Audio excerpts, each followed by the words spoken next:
subscribed newspaper. We deliver where others can't. With the widest delivery network in TNT, you can have The Guardian delivered right to your doorstep or office every single day. Take advantage of our special annual subscription offer so you can stay on top of the leading stories even when you're on the go. Sign up today. Time is running out. Inquire about our 3-month and 6-month packages as well. Sportsmanship is when an athlete walks off the court and you can't tell if he won or lost because he carries himself with pride either way. This quote is an embodiment of sport, and for me, sport is an embodiment of life. We are where you are.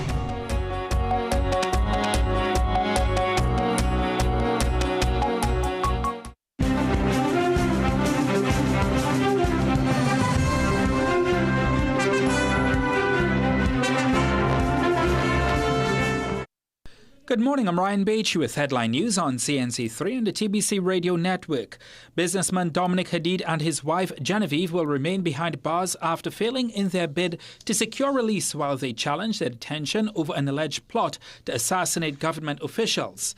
Yesterday afternoon, Justice Frank Sipasad dismissed a habeas corpus application that sought to force police to justify their continued detention under state of emergency regulations, while the judge granted them leave to pursue a judicial review of the preventive detention orders signed by Homeland Security Minister Roger Alexander. He declined to order their conditional release. Justice Sipasad ruled the PDOs were lawful and said greater harm could result if the couple were freed and the intelligence linking them to the alleged plot proved credible. He noted they could be compensated if challenge succeeds. The couple will remain at Golden Grove State Prison while the state of emergency continues through mid-September unless they win an appeal. Police Commissioner Alistair Guevara has praised the outcome. The courts are available to all citizens to challenge any action taken by the police.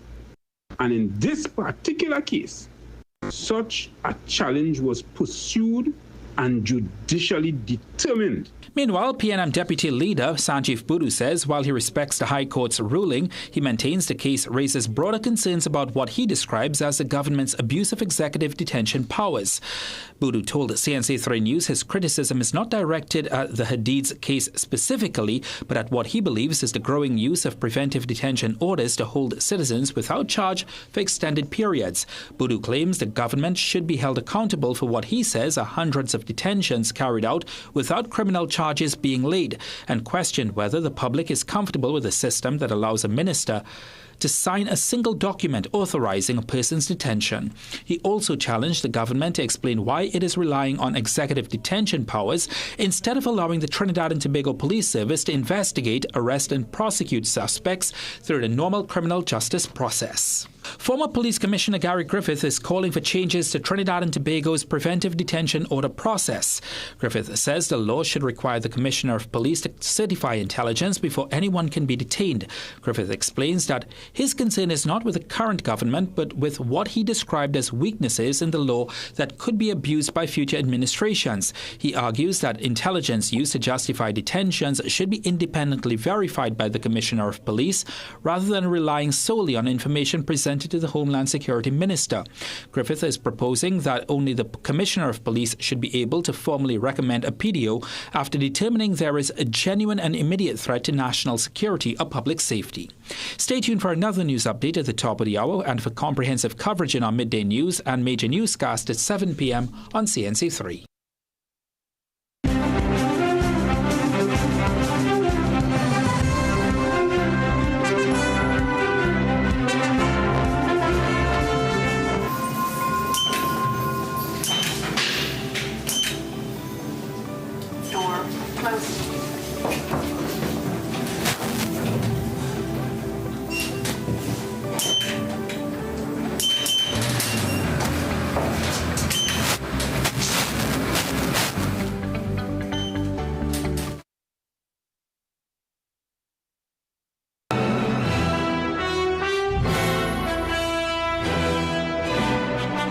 Looking for the ultimate gaming experience? Welcome to Phase 22 Gaming Lounge, where gamers of all ages come to play, compete, and have fun. Dive into your favorite games on PlayStation, Nintendo, Xbox, or race on our high-tech racing rigs. And experience the thrill of VR with PlayStation and Meta Quest. Our lounge is safe, comfortable, and perfect for everyone. When you're done, check out the latest gaming systems, accessories, and even Samsung and Apple phones. Visit us on the second floor of Gulf City Mall or call 786-2404 to book your gaming session today. The fact that they ask the questions, those challenging questions that no other media house would ask. To, shed light on those things that are in the dark, those stories that no one else wants to cover. I grew up reading The Guardian, actually. It's a household name. About The Guardian, one thing that I like, the human interest stories have increased. See the investigative pieces on the human trafficking. I find that very interesting. You go more in depth. On sports, especially local sports, and that's one of my highlights for The Guardian. Yeah, I've been in Ghana since The Guardian started coming out, started working. I was a newspaper man. The stories that are being covered are well detailed and you get more facts. Also, I think the editorials, I think they're doing a good job on this speaking in truths, and they're challenging the government to make things better. Me in particular, of recently, the last 2-3 months, I've been reading The Guardian. I'm seeing a lot of news about the neighborhoods and the communities. And I even saw my community featured, and I was proud. Oh, The Guardian. The Guardian? Guardian. Guardian. The Guardian. The Guardian. Trinidad Guardian. The Guardian is my first choice. Good morning, Trinidad and Tobago. Welcome. I'll explain in a few what transpired. But listen, we say good morning. We say welcome. It's your morning brew for today, Wednesday, July 1st. It's the first day of July 2026. We could officially say that, I guess, very soon the children will be on vacation, getting a chance to relax, ride their bicycle, play some game, just have a time. I know the SCA results clearly around the corner, so we're going to treat with that this morning in terms of the anxiety. We'll talk to a psychologist regarding that, so you could be prepped for Friday. And we go through the front page and get into some other really pressing stories. I'm hearing of a development there that we will treat with inside the first interview, where the MILAT program is now suspended temporarily. So that and other major developing stories we're going to treat with on this Wednesday morning, July 1st, 2026. Welcome to the Morning Brew. JW signing on.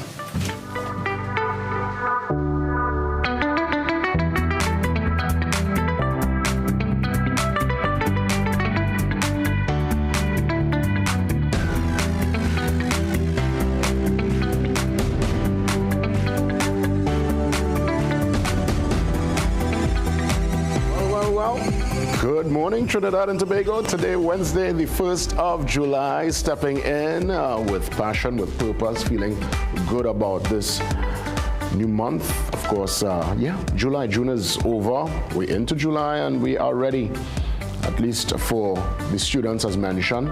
Your vacation is around the corner. Just enjoy yourself. Yes, I know some of you will be engaged in, I would imagine, probably some camp, some kind of activity, but just get a chance to play. I always encourage children to play, to just enjoy that moment of being a child, and especially those of you, if you're living close to some kind of green space and you're giving the permission, obviously, and you're supervised, just go out and have a time. Run and just, burn out some of that youthful energy. Yes, good morning, Trinidad and Tobago. Good Wednesday morning. Let's get the ball rolling for this, your Morning Brew. Jason Williams signing on.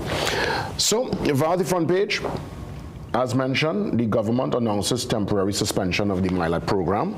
So, Kobe Sandy is coming in to treat with that, alderman and youth activist, right, an advocate, the dismantling of youth programs, and just a look at the political landscape. And of course, the big story there in bold and in yellow. No freedom for Hadids. The couple loses legal challenge to their continued detention.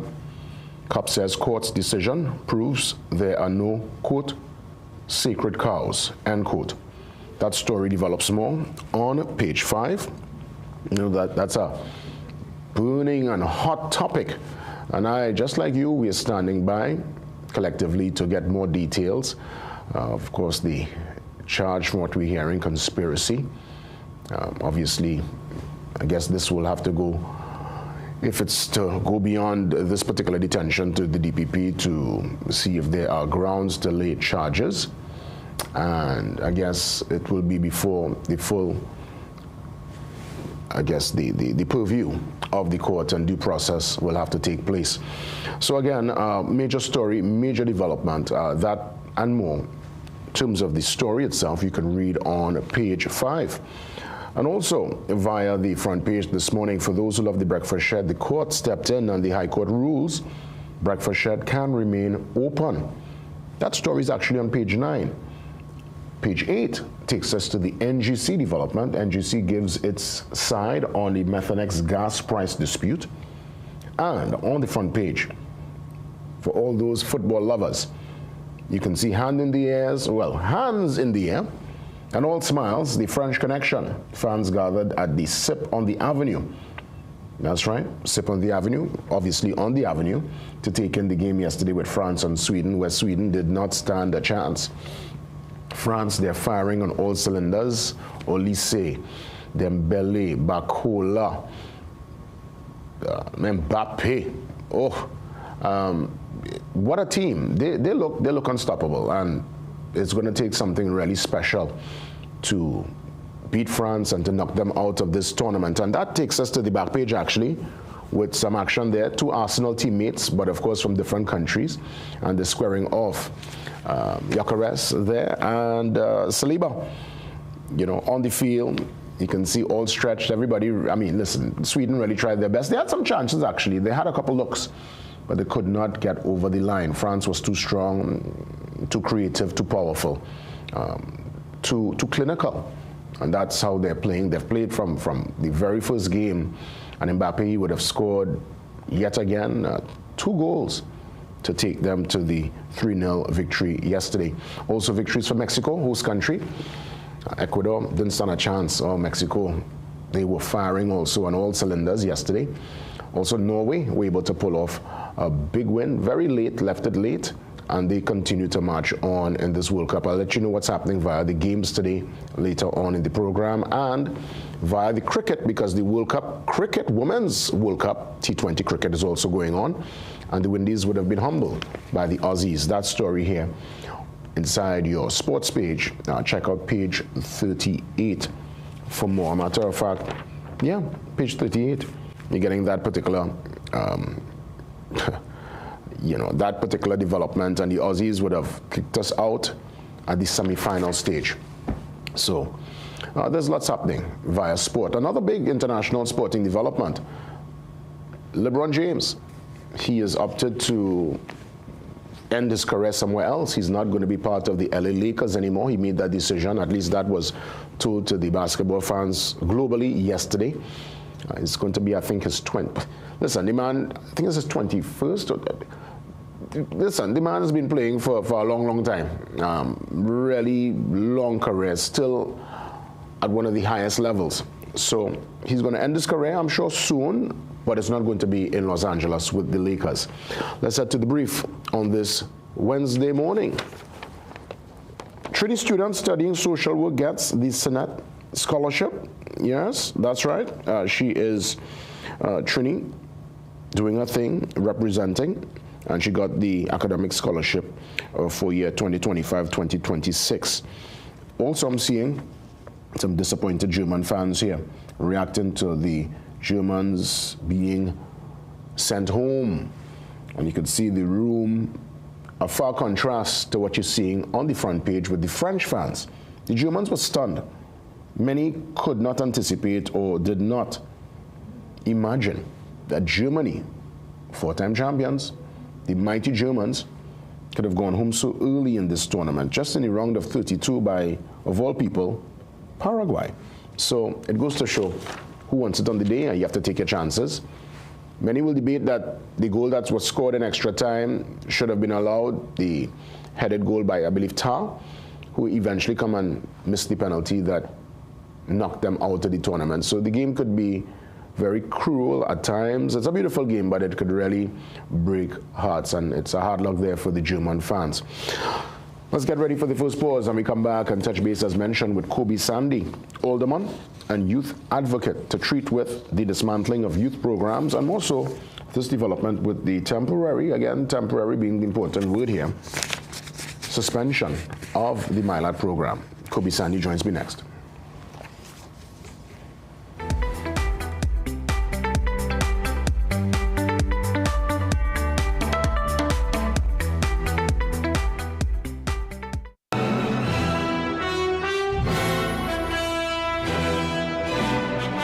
Looking for the ultimate gaming experience? Welcome to Phase 22 Gaming Lounge, where gamers of all ages come to play, compete, and have fun. Dive into your favorite games on PlayStation, Nintendo, Xbox, or race on our high-tech racing rigs. And experience the thrill of VR with PlayStation and Meta Quest. Our lounge is safe, comfortable, and perfect for everyone. When you're done, check out the latest gaming systems, accessories, and even Samsung and Apple phones. Visit us on the second floor of Gulf City Mall or call 786-2404 to book your gaming session today. We are your one-stop, most convenient, most helpful, most caring community pharmacy. Our pharmaceutical services include dispensing medicines, repeat dispensing, clinical governance. But we also have a fully stocked convenience store featuring our refreshment aisle, grocery lane, personal care products, toys, pet supplies. We are most conveniently located out of the traffic, just 2 minutes off the highway in Heartland Plaza in Deva Chaguanas. Contact us on 220-8705 or 470-5938 and visit us soon. Get the story first. Want to know what's happening in news, sports, or crime? Get the CNC3 app. As the story breaks, CNC3 is there giving you the story first on your mobile device. Be connected to the most trusted and reliable news source, CNC3. Access your world with just a tap. The CNC3 app. Download it today. You and your father have betrayed me, Sophia. You've been lying to me from day one. Your father was in the hangar with a bag as he entered my plane. Eduardo took that video so he could use it against me and my dad. Enough! Don't lie to me. But I'm telling the truth. That's the truth. I love you. Please believe me. I do love you. You're lying! And I won't let you lie to me anymore. Don't miss the gripping drama Cabo. Sundays at 8 p.m. only on CNC3. In the ever-changing media landscape, we at Guardian Media strive always to put you, our viewers and readers, first. We strive to uphold the time-honored tenets of responsible journalism. For us, accuracy is key. And in our reporting, we strive not only to be first, but fair, impartial, and to uphold journalistic integrity. Above all, we are accountable to you, and we must respect the views of our audience. That is our solemn contract with you. Keen attention to detail. Rigorous verification of facts. Keep track of our editorial policies and guidelines, including our corrections policy, by logging on to www.guardian.co.tt for more.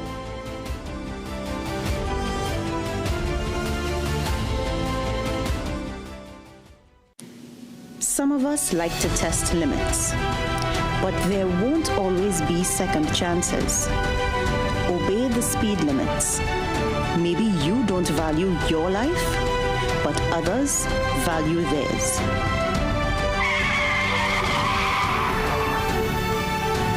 A message from the TTPS.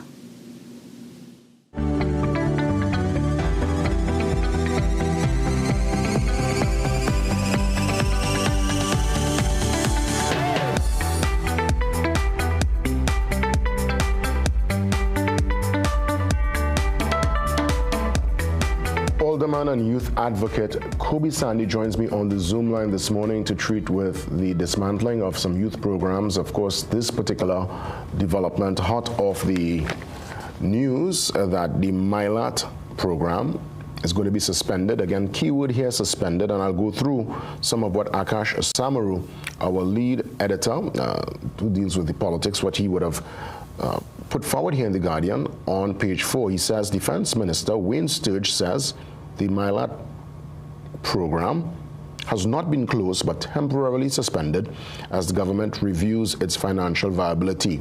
Now, the program suspension will of course, cast a kind of shadow over the future of 200 trainees and approximately 50 staff members. Some voluntary staff members would have already received, well, at least the facilitators, from what I'm seeing here, would have already received termination notices. Kobe Sandy, good morning to you. And it's in that particular vein we start the discussion. Your reaction to that development?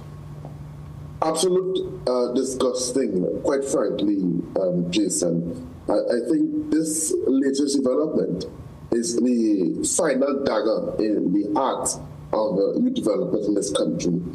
This program that we have seen that have impacted the lives of hundreds, almost thousands of young people in this country. We have seen real progress from young people who themselves would have said that they came into the program unsure, uncertain, and they left the program unstoppable. Many of them are serving today in the ranks of the military service. Many of them are in the police service. Many of them are just serving the country valiantly throughout the elected part of the country. And to see that Wayne Surge and this government would have, under the stroke of my pen, they said suspended, but I'm saying cancel this program. It's very disturbing, distasteful, and as I said, the final dagger in the heart of youth development. Well, the minister said, and I quote, "The program has not been shut down, but temporarily suspended," end quote.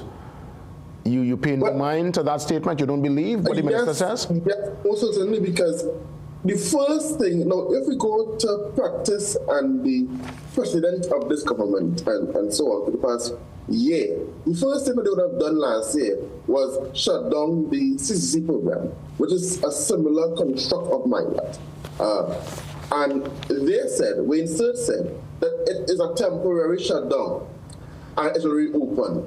They were looking at March this year. We are in July, and the program, there's no intention at all to reopen that program. That program has not been reopened at all. All the centers and areas where that program formerly, the CCC, would have done so far have not been reorganized. There has been no report on how they're going to restructure the program, and therefore that program is dead.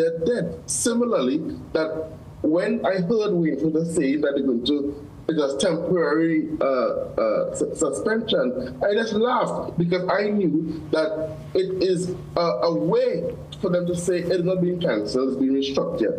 And when you look at this word restructuring, it is very, very comical, quite frankly, because why must you end the training of hundreds of people to restructure the program? Why can't you just say, we're going to bring a new syllabus come the next academic year, so that the students who are currently in the program will just, of course, graduate into the new restructured system? Why must you stop and disturb and disrupt the lives of hundreds of young people who are committed to the program?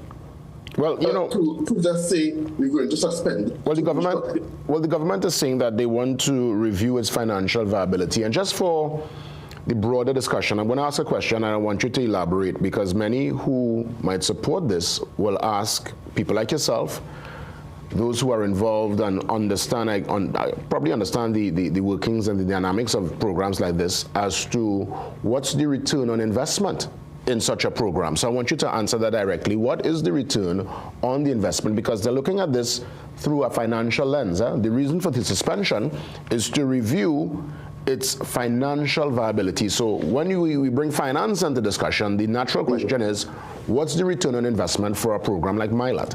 But before I even answer that question, and we have seen the return on investment of young people who have been transformed, but I want to ask Ministry of the Government, what was the financial viability of Landmark TT and the $100 million that they would have sent to Landmark? What was the viability of the almost $3.5 billion that was almost siphoned from AGC to other persons in this country?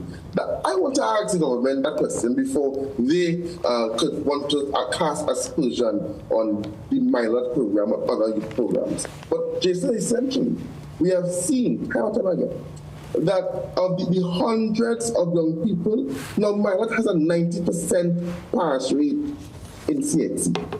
Just one thing. 90% pass rate. Every year, young men leave there with full certificates of true CSEC program.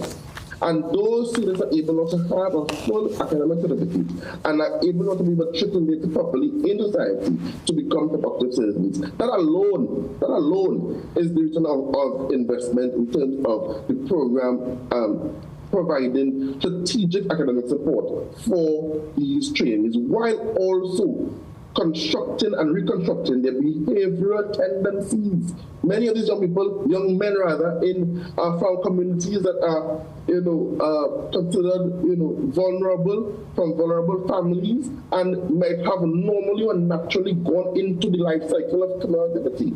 And what this is doing, it is a preventative program that provides you with another chance of living, and you're able to get a strategic and a structured program to carry you into society in a more responsible manner. That alone, Jason, is a reason of investment. Now, I must say that, of course, when we were in government and we were doing this program, we were also looking to review the program. But the review never had or never contemplated the program to be cancelled or shut down while we review. We reviewed and ensured we brought in new policies and new systems to improve the program while it continues, so that the lives of these students are not disrupted. What you have, Jason, is 100 young men in year one who will to write CXC next year and now in disarray because they no longer have this program to write CXC, and they must not re-enroll in schools. I mean, all the difficulty of these older young men trying to re-enroll in school. So there is no plan for these students. There is no plan for them to go back to their societies and their homes and maybe difficult places to be. And most likely, many of them will fall in the trap of not completing school because the system has now been set up for them to fail under this government and these ministers who are speaking out of their heads. Well, this program would have been established in 2007, as you rightfully said, basically treating with the at-risk, vulnerable young people. There was a live-in component to this Mylat program. Any word, Kobe, as to what's going to happen to those students who might be living in? I guess they'll have to return to their respective homes? Yes, that's what happened. So because the staff, now what occurred is that the staff, all the teacher staff contracts came to an end, and they were informed that it was not going to be renewed. Right? And because of that, they were terminated. And with no staff in the facility at Mount Sika there, where the facility really is, you have to send home the boys. So, so what you would see is that the staff had to go home. And once the staff got home, you can't house young men with all the staff there. So they also have to go. So most likely Mount Sika is empty as we speak. And these young men, and that's what I'm saying. So we are returning these young men into families and communities that they may have retreated from to be given a more structured approach to living. So Kobe, you're a youth advocate, and you clearly would be on the pulse of what's happening in this space. Did you hear of any alternative? Is there any program to absorb the Mylat students, I would imagine you call them, candidates? This is what we are calling for. And so you have heard of there is none. When I looked at Wayne's response, none of his responses said that he is going to do an alternative program to capture these young people in it while they restructure. Kobe, I said yesterday. Kobe, he did say that he's going to give more. I would imagine he said to the end of July. I saw that part of his response. Do you anticipate there will be some kind of announcement based on his utterance that they're going to be an alternative? Well, I would hope so, but I am wary of that because if we look at what he said, he said March they are going to reopen, looking to reopen in March. March has gone 3 months later, and that program has not been reopened. So I am not believing with it. I am taking this with a finer grain of pinch of salt because If it is that he said before that they are going to reopen the other program in March, and that didn't come to pass, must I believe and hold on to his statement, shallow statement, that he's going to look at something in July? No, the thing is, had we not raised this matter publicly, Jason, would we have heard anything from Wayne State? Because up to now, they have not sent a press release. They have not given an official statement regarding my life.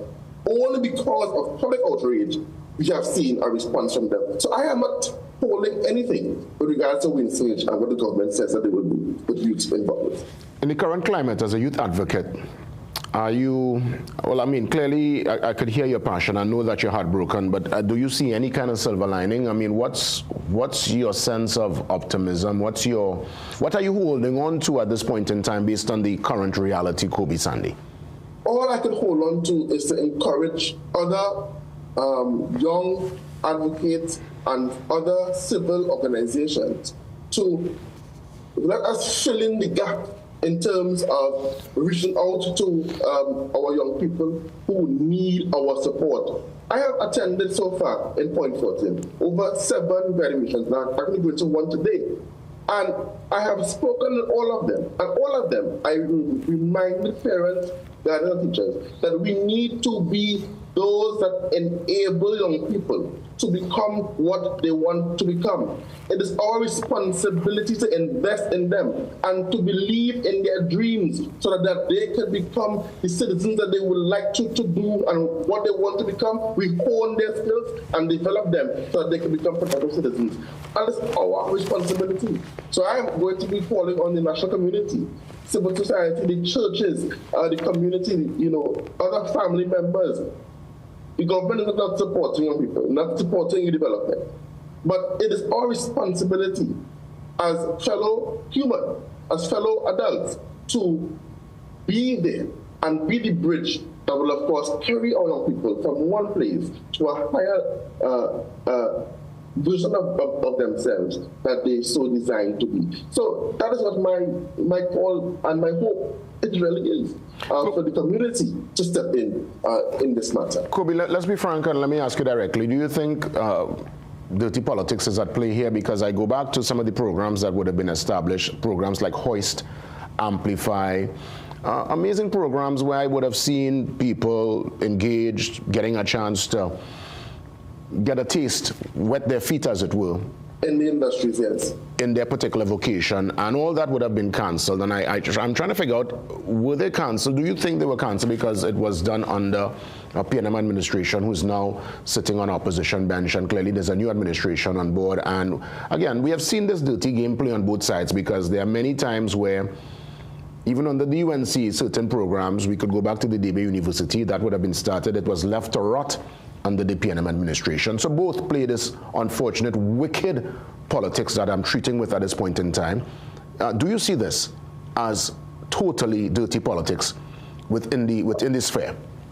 Well, I would say, one, that youth development education has been a main priority of the PNM, and we could go back to the Eric Williams, and we could even follow through the Patrick Manning and Gate and all the other programs that he would have developed and continued in the last administration. And we have seen a willingness and intention by the government to literally cancel and stop these programs. What is Philip Watts in the Ministry of Sport and Affairs actually doing? That ministry is the biggest ghost gang in this country. And that ministry has nothing in it. I am seeing no programs in that ministry where it formerly had dozens of programs. Every week we are launching. We were in the same program with you, Jason, telling you all of the different programs that we had at that time, all maliciously cancelled and shut down. Well, Kobe, I'll let you continue, but I'll just have to say, in all fairness, I would have seen a program recently. I guess it's because it's football, it's World Cup time. There was this engagement that happened at the YTC over the weekend, and different little, engagements happening, I guess, based on the football. That's what I know of at this point in time. But in terms of the broader programs, I'm not aware. But I could safely say I would have seen a little engagement on the football side at this point in time with that side of stuff. if Ministry of Youth Affairs is a football club, that probably would have been a great program. But it is not a football club. It is the Ministry of Sport and Youth Affairs, and it is intended to have real programs that will impact the whole of this country. And we have not seen anything. When you look at the allocation under the Ministry of Youth Affairs, you are literally chickpeas that they would have given that ministry to do anything. So it is divorced of financial resources. They would have removed all of the youth professionals in that ministry. So it is divorced of human capital in the ministry. So the ministry is handicapped in some sense in doing anything for young people in this country. And the removal of these programs, when I listen to Wayne Philip Watts, whenever he speaks, which is very rare, in the parliament, they are gloating that these programs didn't impact the community, so they cancel it. That is a most irresponsible and foolish thing to say in the parliament. They are so happy that these programs are cancelled, and they beat their death and they pound their hearts, not recognizing or failing to realize that they would have disrupted the lives of thousands, tens of thousands of people that depended on these programs for growth, for survival, for development. And that is why the place, Jason, is so hard. Well, Kobe, I'm really, I'm always happy that we are able to have these frank and honest discussions, bringing the concerns to the wider audience. I'll give you a chance to put in some closing remarks because, again, I go back to ask you, is there any silver lining at all? Because the youth, they are the future, and we want to hand them the baton in a place of advantage, in a place where they can take it and go to the next level. But I don't want it to be that, we're handing them the baton on the ground, or we're not handing them the baton at all. So, as a young man yourself, or among young people, is there any sense of optimism in this current climate?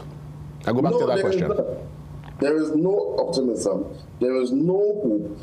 When I deal with young people in Point Fortin especially, and I walk the streets of Point Fortin, and young people come to me right through asking for jobs, employment, what to do. They want to open up business. They want to be able to do different things. And I am unable to guide them as to where they can go to get the support. It hurts my heart as a policymaker in Point Fortin and in this country to see that I am unable to guide them or to help them find their way within the state to how they can get support. Of course, we still do so with the limited things that are available today, but there is no real thing that I can really do to help these young people because why? The government has put a shutdown on youth work and youth development in this country. And in my closing remarks, Jason, all I would say is this, that if we are speaking about preventative crime measures, if we are speaking about being proactive to crime, if we are speaking about having a much more responsible and much more uplifting society, how can we sit and plan and orchestrate the cancellation and the shutting down of the very same programs that aids and, of course, promotes that society that we all want and we all hope and we all pray that we will once live in sometime in the future.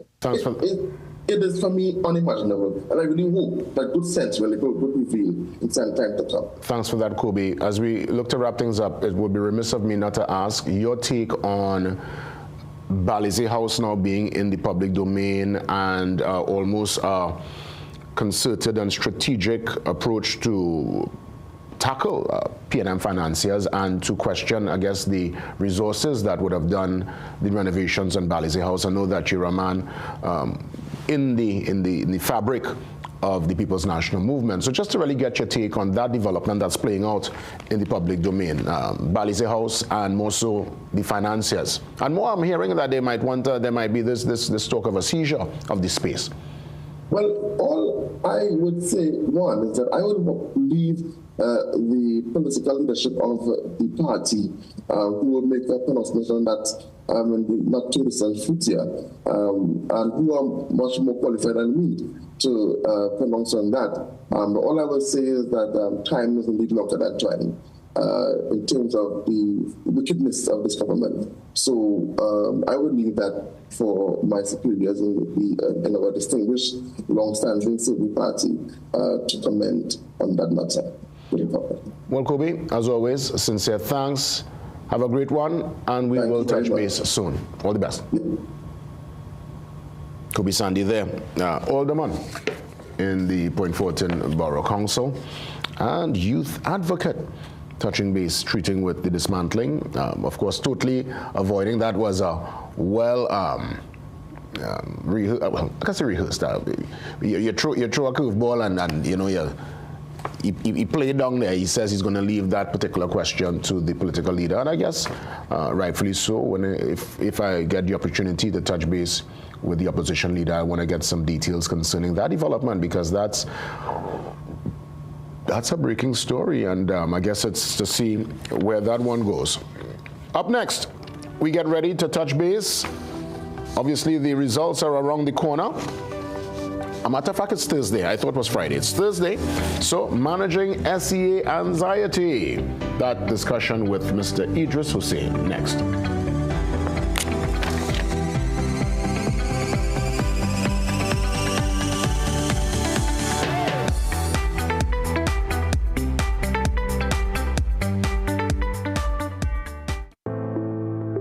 Life.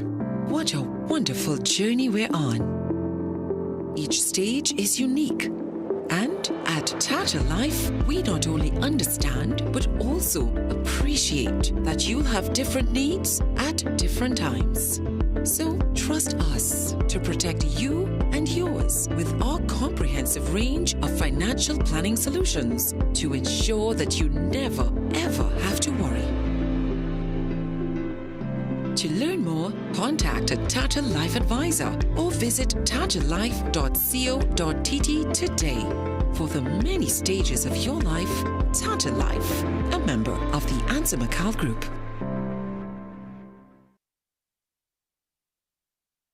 Magical Expressions Limited is the largest local importer and distributor of fresh cut stems, offering the widest range of beautiful flowers at the most affordable prices. Call us today at 701-6488 or visit our website to order.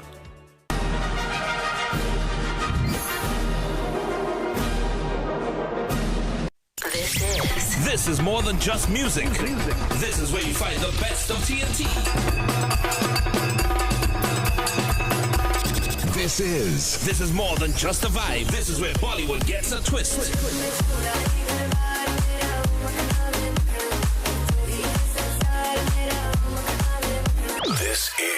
This is more than just energy. This is Bhangra and indie pop too.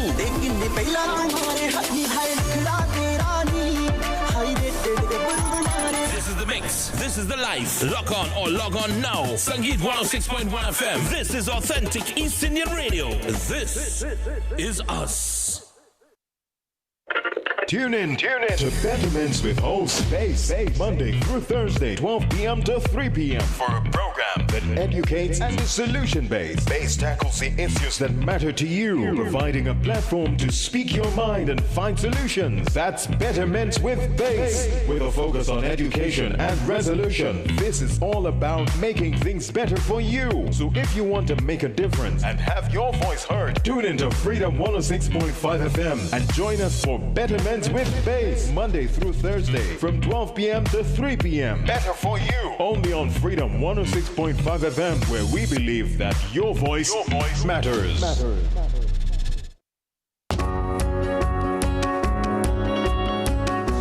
Sportsmanship is when an athlete walks off the court and you can't tell if he won or lost because he carries himself with pride either way.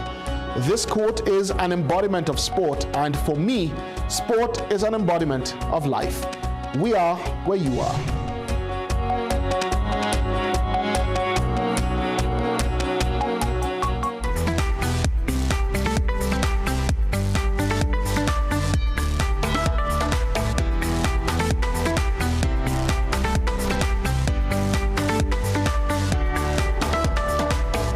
The treasurer of the Trinidad and Tobago Psychologists the Association, a matter of fact, of Psychologists, Mr. Idris Hussein. He joins me on the Zoom line.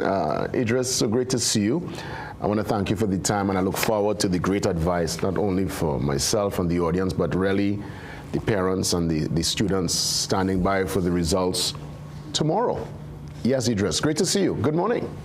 Hi, good morning. Nice to be here. You know, Idris, I don't know if you are part of the Common Entrance generation or the SEA generation. I was Common Entrance, and clearly we would have come a long way, because back then they would announce the results on the PA system in front all and sundry, and you will get the ray for the Fatima or St. Mary's or Holy Cross or convent, and then you get the ooh.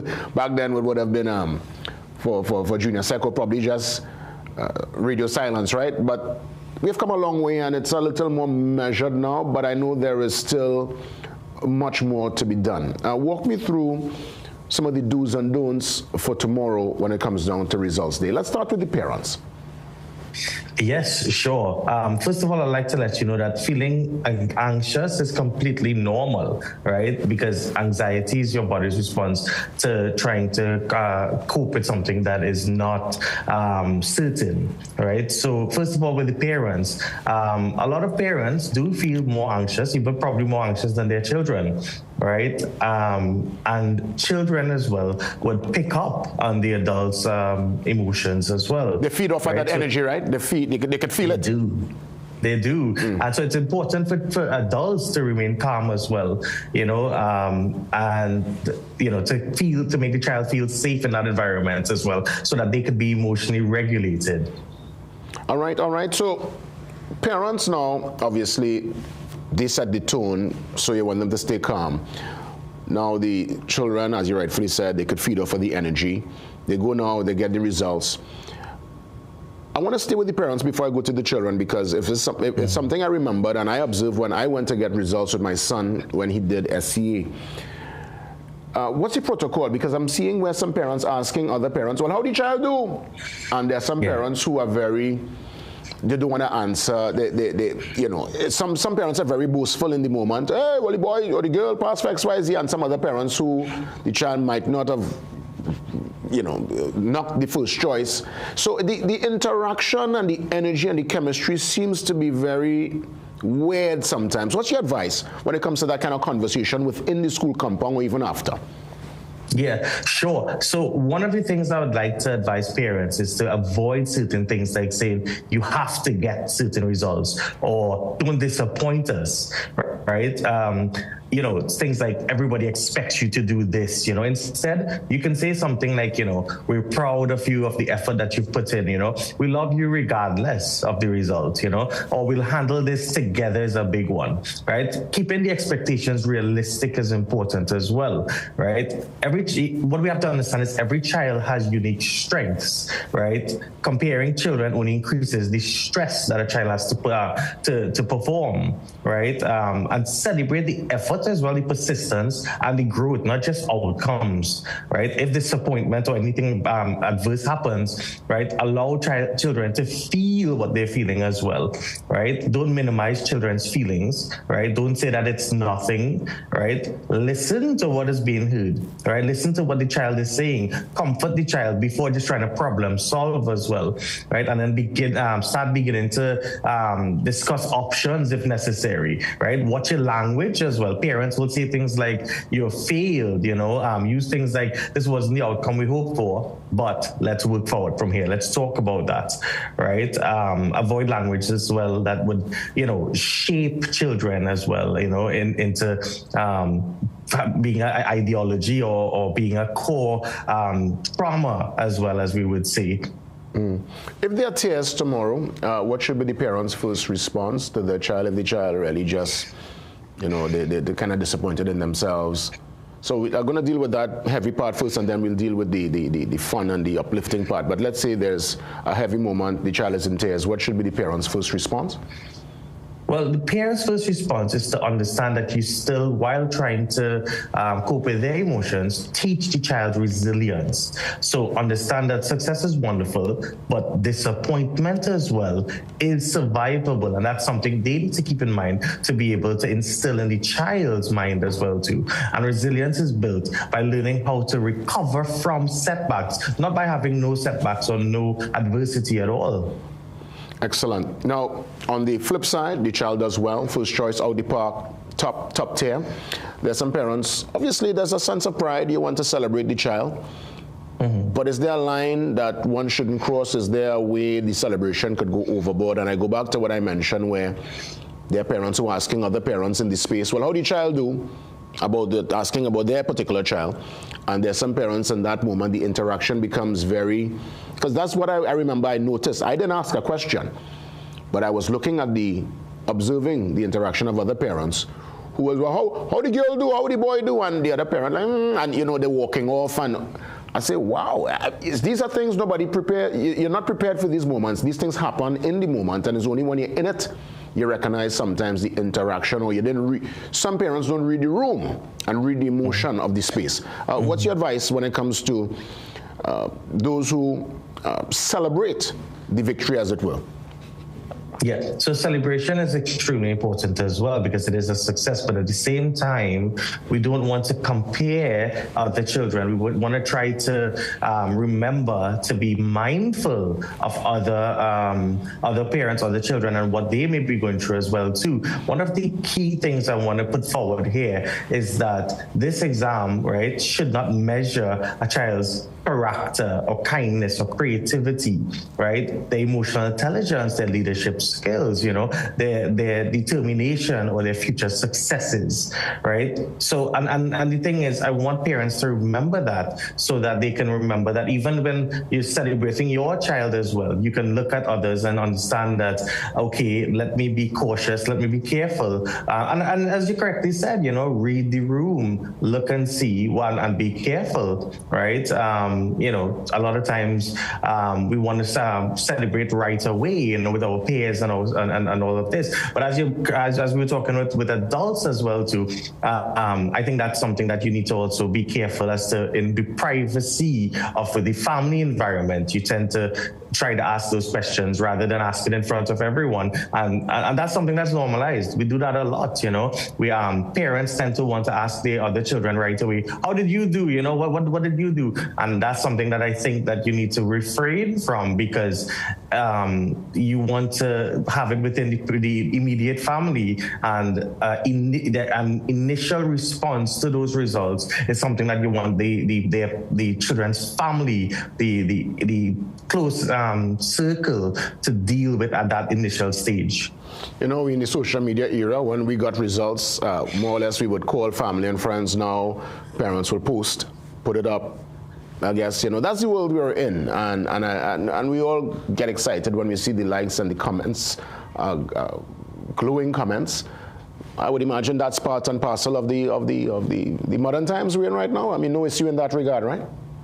Yeah, no, of course, that's something that's part of the celebration. You know, yeah, that's how we celebrate nowadays. Now, let me ask, siblings would have, well, you know, they've done the exam, they're already in secondary school. What's your advice for siblings, especially if the younger sibling is not going to be in the same school with the older sibling? So let's say, for example, a child may not have passed for the choice of preference, and the first sibling or the sibling that the older sibling would have had their first preference, let's say. One of the things I want to let the children know is that that may be a blessing in disguise. I know one particular person, they would have passed for their second choice. The first sibling passed for the first choice. And as they said, it was a journey that they, unexpected journey that they didn't think that they would have embarked upon. And looking back at it, it was something positive to look back on. So you never know what to expect, right? Having to make your own journey as well without your sibling there may also be a way of building your character, and it definitely would have a lot of positive surprises that will come from that. that's such a beautiful way to look at it, because it's true, when your sibling is there, there is that sense of protection or the eyes on you, and if they're not there, you could really, you could chart your own course. So that's a most interesting perspective. Well, let me tell you, Idris, it's been indeed a pleasure. And I want to thank you for the advice for the parents and for the students looking on. Were you a CA or a generation or common entrance? Because I was common entrance. Yeah. So I was the last common entrance. Right. So you'd have been around like 99 or 90. Yes, 2000. Yeah. 99, 2000. Yes. 99. Yes. Good vibes. Well, Idris, all the best, and thanks for touching base, man. All right, no problem. Have a good day, guys. Same to you. That's right, Idris, the treasurer of the Trinidad and Tobago Association of Psychologists. We do some housekeeping, and then we get ready for the 7 a.m. news update and your calls after 7. As a matter of fact, after the break, we will get into our weather update with Sagoni. See you soon.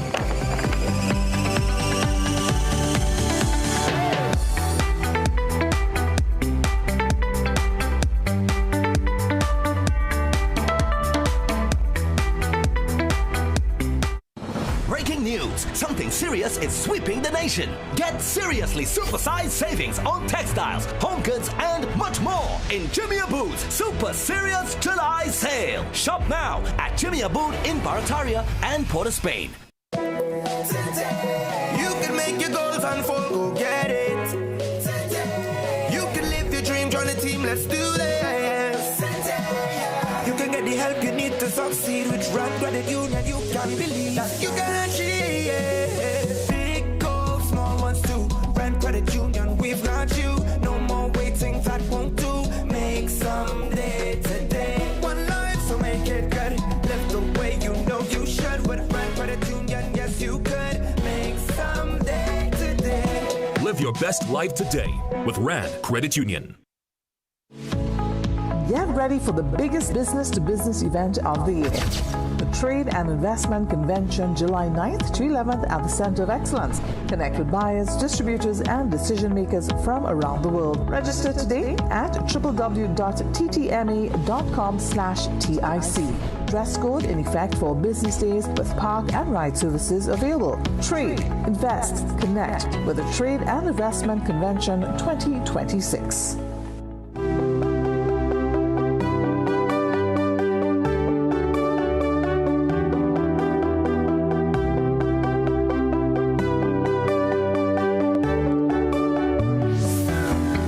Monday was extremely wet. Yesterday we started off on that kind of rain. It eased kind of more or less midday into the nighttime. I look forward as to what's in place for today and for the rest of the week. Let's check in with Sagoni via our weather update.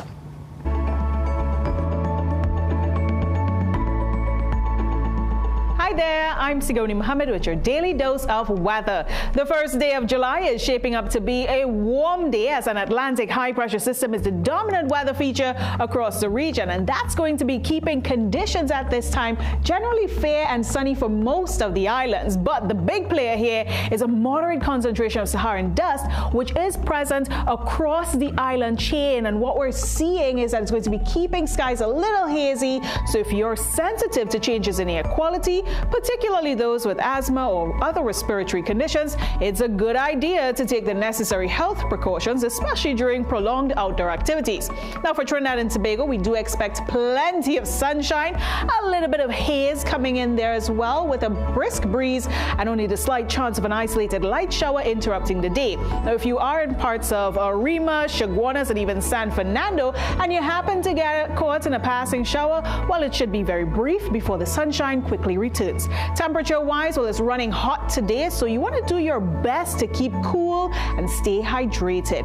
Now, for anyone heading offshore, seas remain moderate with swells approaching 2 meters in open waters. Winds are going to be holding steady, and that's coming out from the east to southeast at this time, and it's still strong enough to cause a slight chop in those nearshore areas. Meanwhile, small craft operators and sea bathers are reminded to exercise caution, particularly in exposed coastal waters where swells remain elevated, and that's due to the ongoing spring tide event. So enjoy the sunshine, but if the horizon looks a little washed out today, that's the Saharan dust reminding us that it's still part of the forecast. That's a look at the weather, and that's it from me.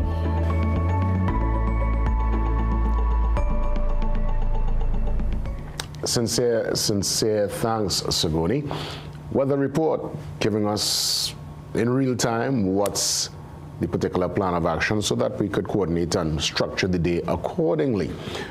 Up next, your 7 a.m. news update. We come back with the open forum, and then later on, Tobago Talks. We're touching base with the Maxi Taxi Association there in Tobago.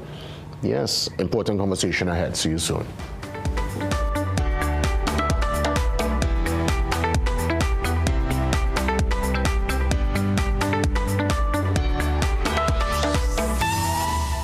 Heart disease is the #1 cause of death in Trinidad and Tobago, driven by 2 silent threats, diabetes and high cholesterol. But now there's a powerful ally, introducing Berberine Plus by Asia Nutrition, clinically proven to stabilize blood sugar and keep cholesterol levels in check.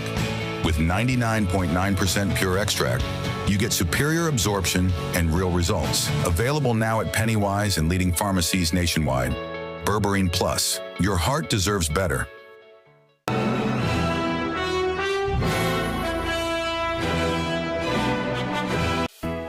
Time Check, brought to you by the Central Bank and the National Financial Literacy Program.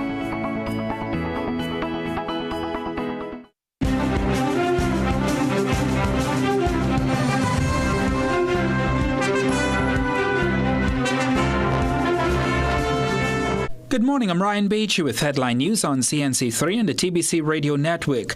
The president of the Confederation of Regional Business Chambers says the use of preventive detention orders is now under intense public scrutiny following the detention of businessman Dominic Hadid, his wife Genevieve, and their relative Star Sabga.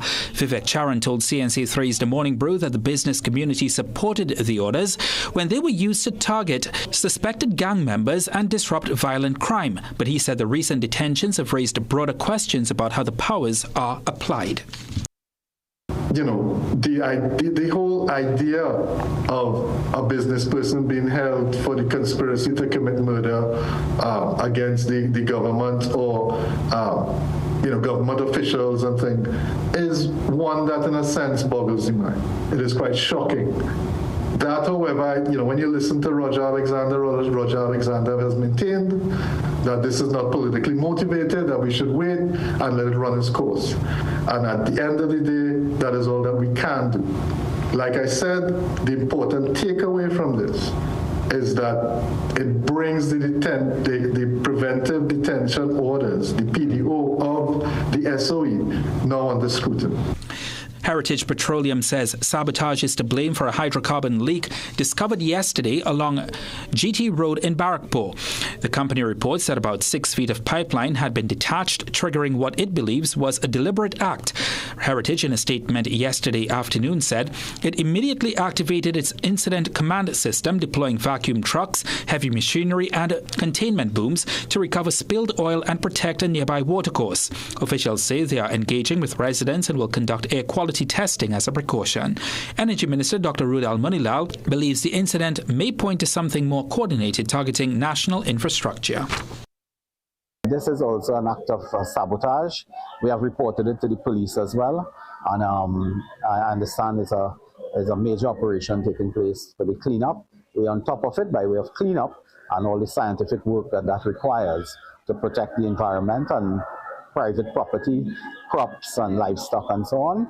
And we're working now with the police to support the police in their investigation.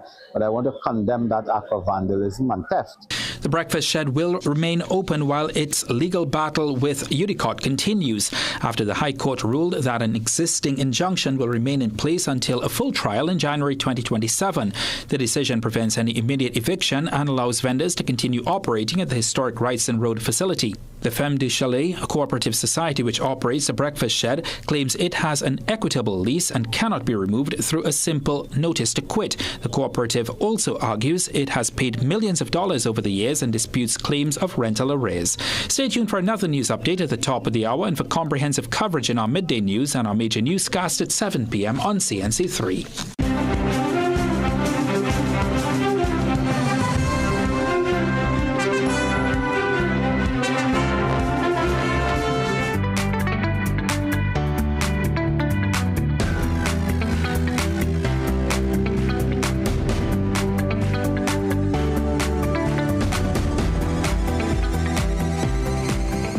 Welcome back on this 1st of July. It's a Wednesday, and we are here looking forward to the commentary. You know, I would have received a message early this morning, unconfirmed reports of a tree that is down in Santa Cruz. So let me go to that message. Yeah, it says here, tree fell in Santa Cruz, and I got this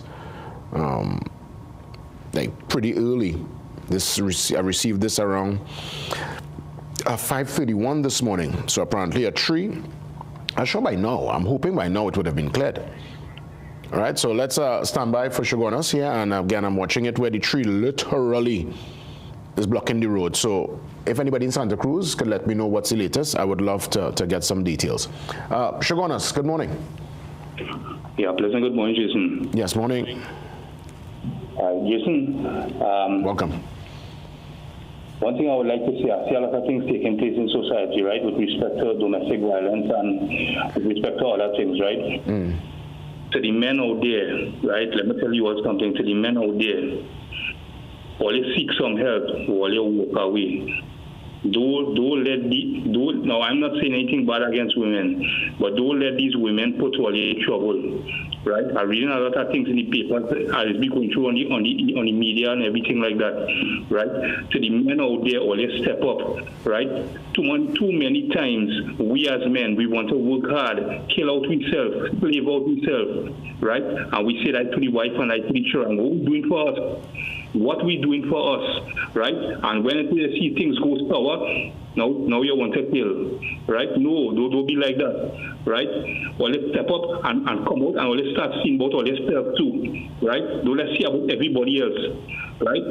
To the men outside there, right? Well, let's step up and be better for all yourself first and foremost, all right? Just you have a good day. I look forward to the football later. Yes, of course, and thanks for that. Words of advice there from Shogunas. We'll usually get sent that right as the call start. You know, hey, Diego Martin, it's been a long time, Mr. Diego Martin. Welcome. Yes, morning, JW. Great to hear you. Welcome back. Thank you, and great to hear your voice. Go right ahead, I'm listening. Yes, I want to tell Shogunas, remember, Sparrow sang a calypso. We have a bag of sugar down there. Well, just take it from there.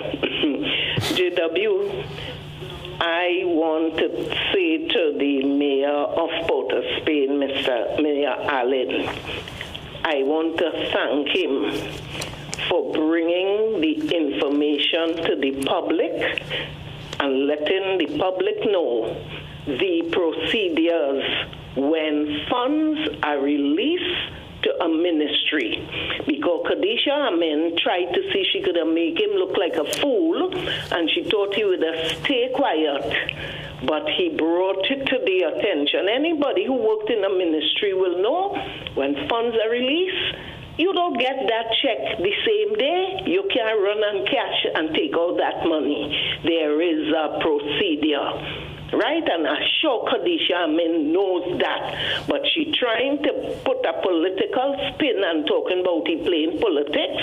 Mr. Mayor, thank you very much for allowing the public to know what's the procedure. Thank you, Mayor Allen.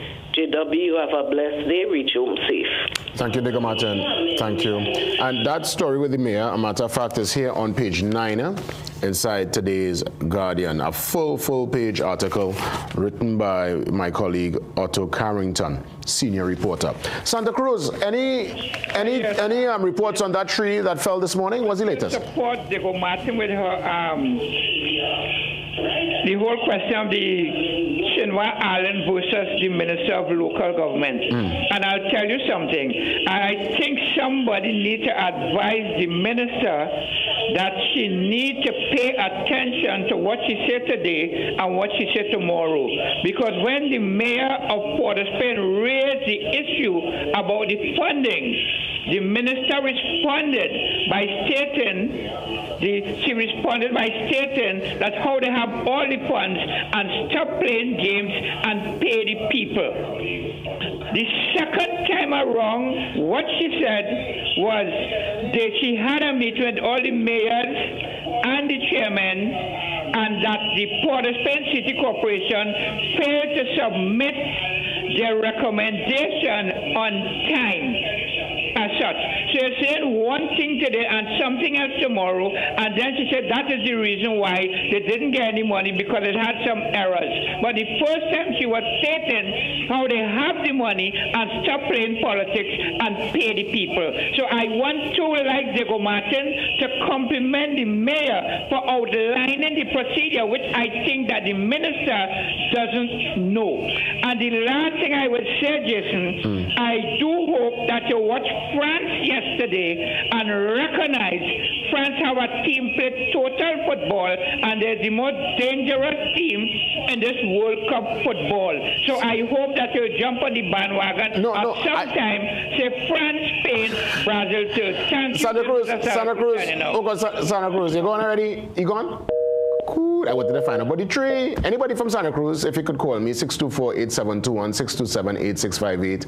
Let me know what's happening with the tree. And no, listen, Santa Cruz, when France won the World Cup in '98 in France, I was fully behind the squad. Obviously, Henry, Zidane, I mean, that was a bomb squad. And I mean, France, when it comes to World Cup, it's a no-brainer. But it's just, I love the story, the underdog too. But France, they look unbeatable and unplayable at this point in time. Let's head to the Southland. Pleasantville, you're live. Good morning. Morning, Jason. Welcome.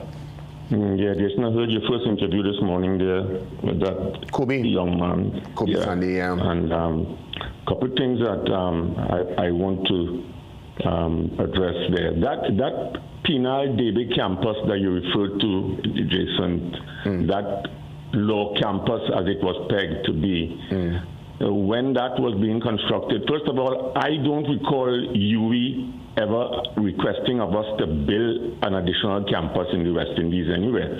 And that campus, the law students at the Sir Hugh Woodin Law School, I don't know if it's because that name Hugh Woodin is a thorn in some people in this country.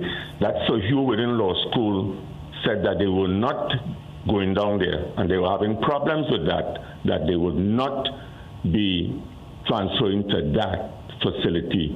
And secondly, that we see where we are having like one step forward, two steps backwards. 2 days before the SEA results come out for these young people, these young anxious learners come out, 2 days you announced where you're closing Milat. Jason, you cut all when in their first incarnation, they closed down all the youth camps in this country. The program in Palo Seco for the youths that were for the agriculture program with the land from Petrotrin, that was shut down this time, Jason. Steel band sponsorship, the breakfast shed is being shut down. So we are seeing a pattern here that we have to be concerned about, Jason. And one more thing I want to make mention of. On the 5th of this month, it's supposed to be the 51st CARICOM Heads of Government meeting. And up to now, we haven't as yet heard whether the Prime Minister will be attending. We haven't heard from the Minister of Foreign Affairs whether he will be attending, whether the Ambassador to CARICOM, Mr. Raj, will be attending. We have heard nothing. I don't know if CARICOM has heard from the Prime Minister because whether she is going to be attending. I don't know whether she sent her shirt size to get a shirt because each head of government give them a special shirt with a logo. I don't know if she sent her measurement as yet, Jason. Thanks. All the best, Pleasantville. In terms of the breakfast shed development, and yes, it's a kind of touch and go with breakfast shed. Favorite spot for many in the city, including myself, to get the real home cook food, that kind of flavor. And I mean, we're talking breakfast shed before this fancy building, when it was an actual shed, when it was wooden bench, and yes, all who know, they know the original breakfast shed. Then there was this particular development, and one sort of back and forth in terms of the rent, exorbitant. it was a whole fiasco. It was shut down for a while, then it started back up, then they want to shut it down again. And now I'm seeing where the Breakfast Shed, they have won a court, there's been a court reprieve based on what I'm seeing inside the Guardian, page 9, and it's going to stay until the 2027 trial. So the trial is going to take place January 2027, and until then, it's going to remain open. But still, to lose Breakfast Shed will be to lose a gem and part of what made the city of Port of Spain, you know, when it comes to cuisine, really magical. And I mean, we're talking here, Breakfast Shed, they've been there for so many years. We're talking from Rucker ages, when it was an actual shed, to this new facility. What a shame it would be to lose the Breakfast Shed. So I really hope they're able to sort this one out. And well, again, you know, once things, if you notice, when it's before the court, I kind of, you know, I hold strain because I don't want to prejudice any particular case. But they will get their day in court unless your things pan out. All the best to the Breakfast Shed team. We head to Tobago next for Tobago Talks, and when Tobago Talk, we listen. We will touch base with the president of the Tobago Maxi Taxi Association. He's up next.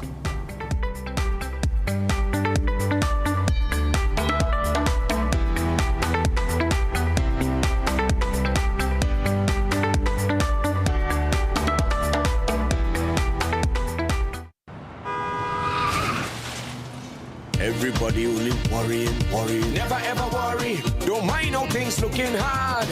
I tell them never ever worry.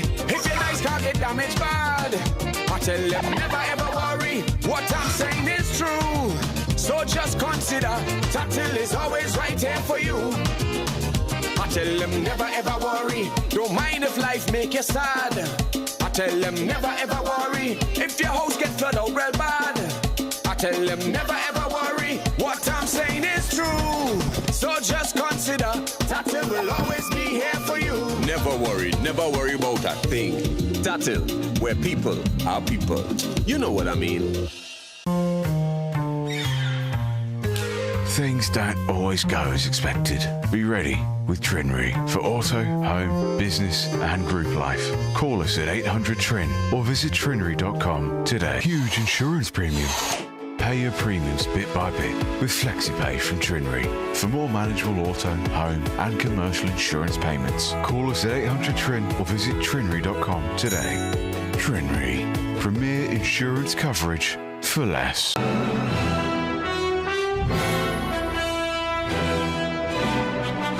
Visit Tire Clinic Marketing, New Truck and OTR Tire Service Center at number 30 and 32 Montrose Main Road, Chaguanas. Call today at 665-8973 or 672-3419. Alignment services available. Tire Clinic Marketing, Truck and OTR Service Center. A tire for every need. So CTA is saying that they're doing the ABC of parenting, so I say I have to get in that. You know, anything with the ABCs, I like to get in that. I started with A for accountability.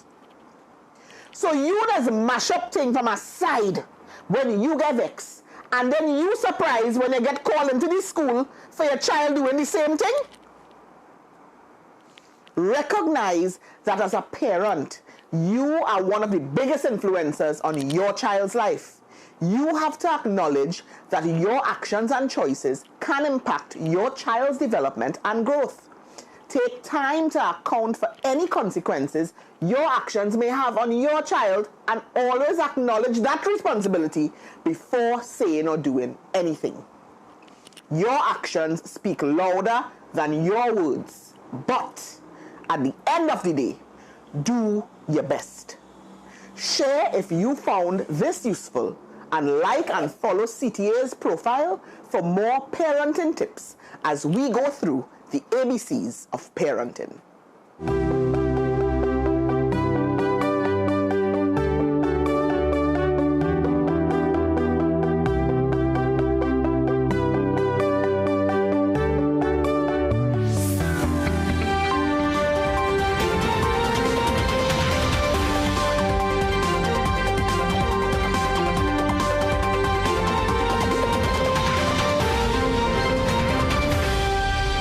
This and every Wednesday, Tobago Talks, and when Tobago Talk, we listen.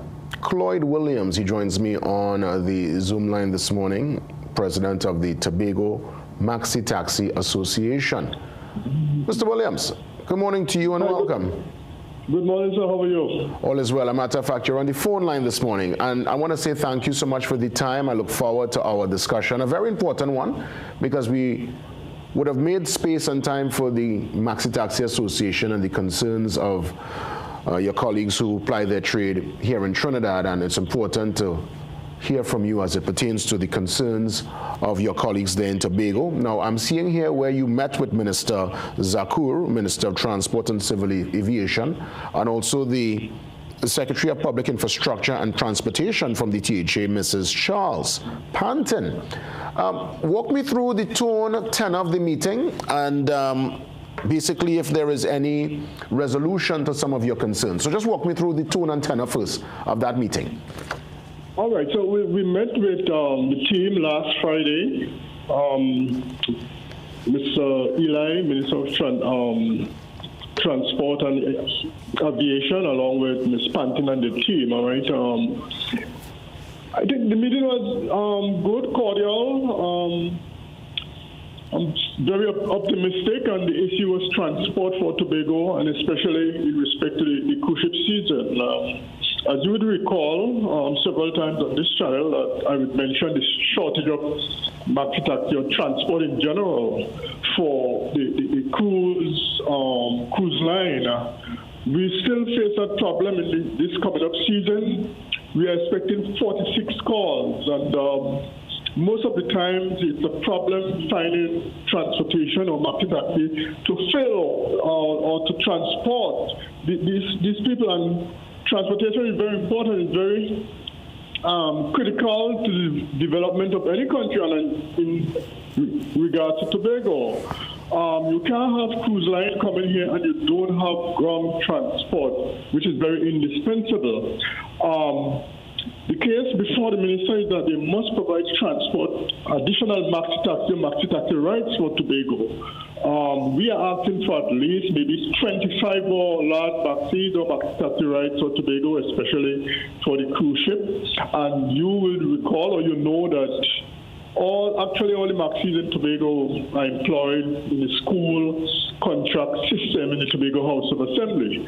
So it's always a rush to reach to our time on the port. Some of the crews will dock in, will boat around 7:30. That time we are still transporting school children. So if the minister can look into it, what he said also is that things must take a due process. Now, we have been doing this for years, due process, and nothing has been done. I know the chief said that he's going to look into it. I'm still waiting on a meeting with the chief secretary so that we can look into the matter, all right? However, what coming out of the meeting, he said that they're going to look into it. It's going to take due process. We have to liaise with Ms. Panton, and we see what can happen. Because this season is going to be critical. As a matter of fact, in February, we have a ship which is going to come here with over 5,000 people or cruise people, and we don't have that capacity because sometimes we have a ship that carries just about 2005, 2000, and we struggle. And now we are in a large ship. We welcome, but we must fix the transport situation. So, President, this lies within the stakeholders, the providers, and the Tobago House of Assembly. President Williams, so President Williams. Into it, as a matter of fact, President, if the chief still have the power, I'll just call and make that kind of request, because there's a tremendous or good relationship with central government now at the Tobago House of Assembly. President. So I think the chief should use his powers, call the Minister of Transport or that department, and see what can be done in that regard, because it's very frustrating. President Williams, go back into a new season with the same old wine. President Williams, okay, good. Let's because I wanna make sure we have a discourse here. So I want you listening. What's the current maxi stock in Tobago? Because clearly it's a capacity issue now, because from what you're telling me, the maxis are used to treat with the school children. It's almost like they're contracted to deal with that. I was of the opinion. Very faintly, but I think I got the gist of the story. Yeah, what's the maxi stock right now? How many maxis on the island? Can you repeat? Yeah, how many maxis are on the island? All right, we have under 100 maxis in Tobago. All right, almost all of them are engaged with the school concessionary program. And let me just run down to you, because Trinidad would have maybe close to 5,000 maxis, all right? If you do the equation, we are entitled to almost 200. We don't have enough of that, all right? And that is the problem. And we are not acting to that amount. We are not acting to that. We don't want to saturate the place, and it's not sustainable. And as I mentioned, that one of the things we are looking at is sustainability. In St. Vincent and the Grenadines and these places, they are having they normally have over for the season 376 compared to Tobago, which have only 46. All right.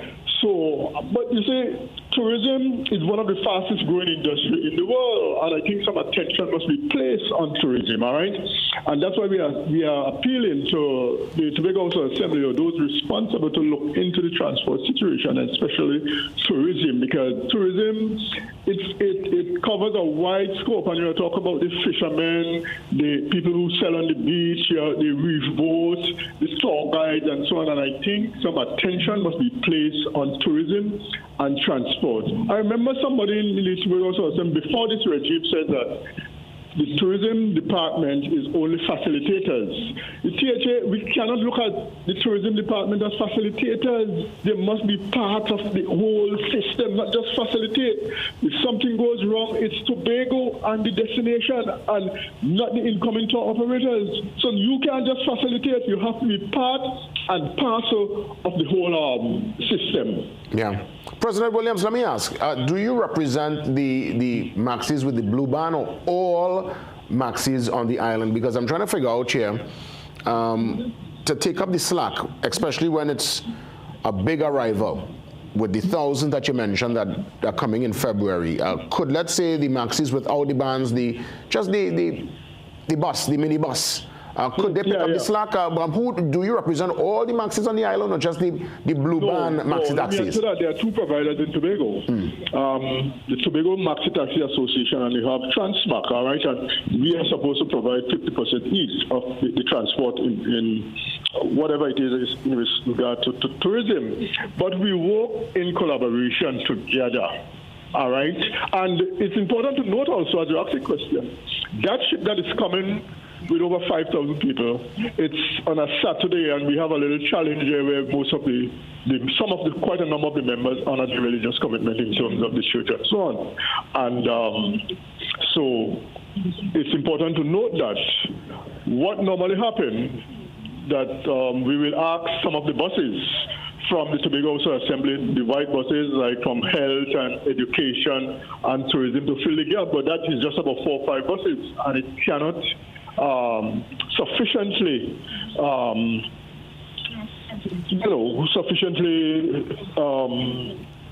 fill the gap as it ought to, so we need additional buses. The other providers, which is Transmac, they are willing to do their part, but we are short. We are definitely short, and I want to reiterate that this problem must be handled by myself, my association, all stakeholders, and the Tobago House of Assembly. Let us sit down and work out what can be done. I also suggest that a cruise ship desk must be set up so that we can sit and look into the whole matter. Cruise ship that we are dealing with, cruise ship direct. So set up a desk, whether it's tourism or Tital or whatever it is, so we can all, as a body, look into the problem. So I'm trying to figure out, is there a cap? Why is there such limited stock as it pertains to the maxis in Tobago? Because I'm thinking it's open trade for enterprise. I mean, if you have the resources to purchase a maxi, you could purchase the said maxi. Is it an issue getting the band? What is the issue to get the maxi on the roads there in Tobago? they are making that issue, because several times I would have sent in an application for the guys in Tobago. They will come to me and say, listen, Clyde, we want maxis in Tobago. I sent in a list to the Transport Commissioner, to the Ministry of Transport, say, hey, we need at least 30 or much maxis. Let's look into it. And I cannot see why they can't look into it. They would have set up a system in licensing. Once you apply, the application will go down to Trinidad, and I think they close it at a particular time. We follow that process, as the minister said, due process. Quite a number of Tobagonians apply. I think they would have given out maybe just a few small boxes, right? And the question is very important. Why there's a cap? Why not open the ban? And let's solve the problem. I don't know why there are so many restrictions.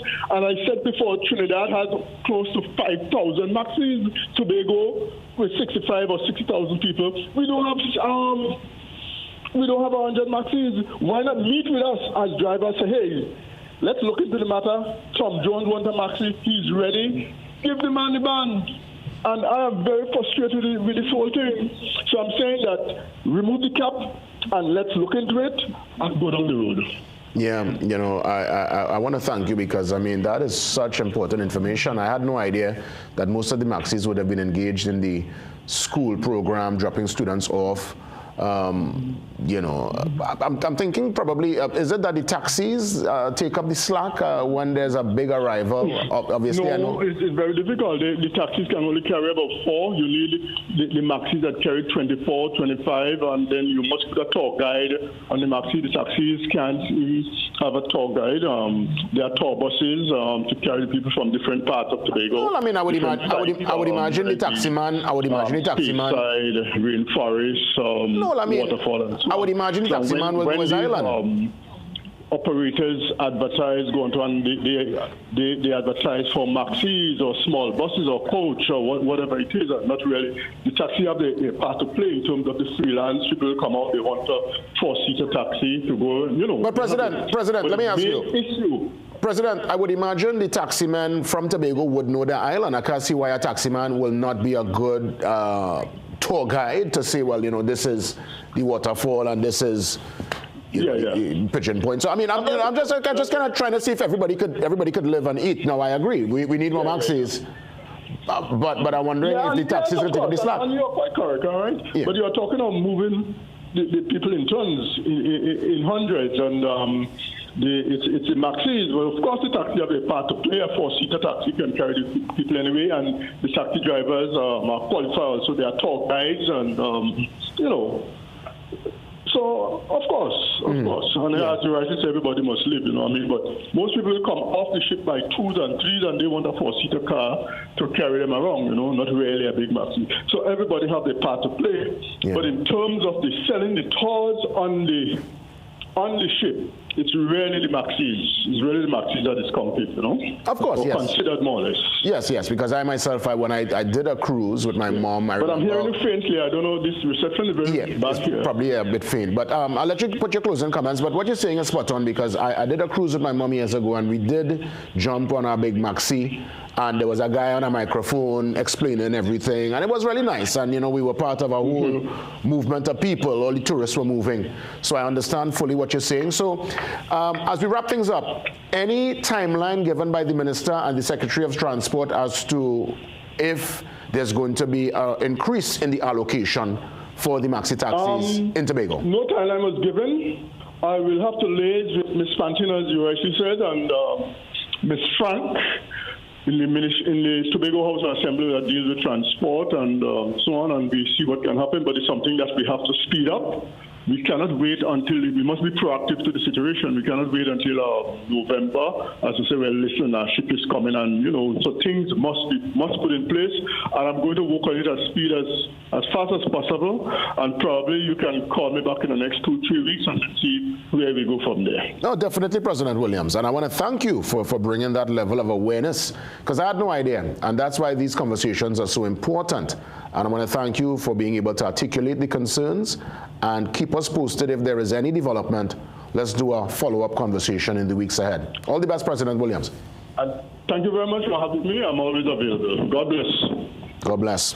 the president of the Tobago Maxi Taxi Association. And it's true, I mean, you go to Tobago and there are maxis around, but I didn't realize most of the maxis are really dealing with like contract work, because I really can't say I would have been in Tobago and I jump in a maxi. Anybody ever jump in a maxi in Tobago here?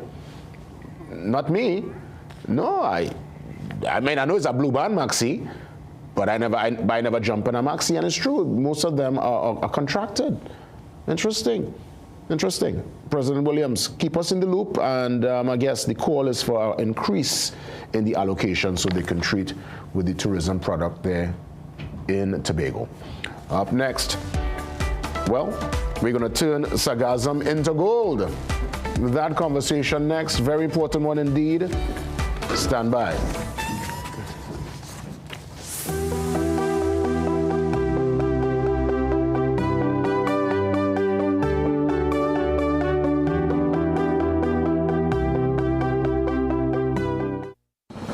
Jimmy Boo's Super Serious July Sale for seriously super-sized savings. Get the year's biggest savings yet on textile, curtains, home goods, and much more. Seriously, shop the Super Serious July Sale today at Jimmy Boo in Barataria and Port of Spain. Gaming Express Limited is a premium importer and retailer of the highest quality brand name electronics. We stock the widest range of PlayStation, Nintendo Switch, Samsung, and Apple devices and accessories.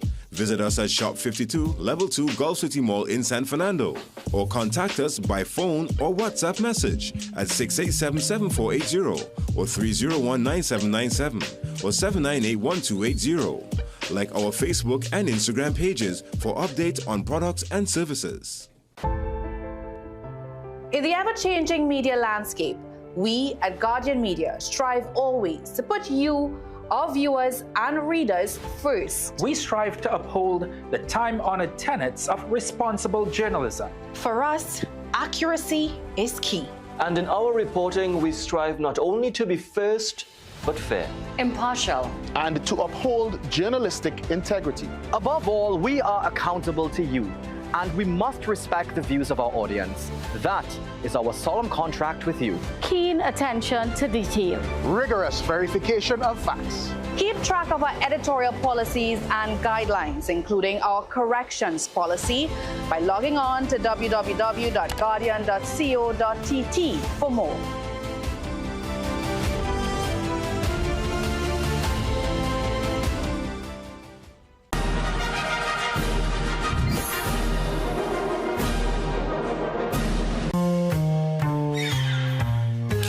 Things don't always go as expected. Be ready with Trinry for auto, home, business and group life. Call us at 800 TRIN or visit trinry.com today. Huge insurance premium.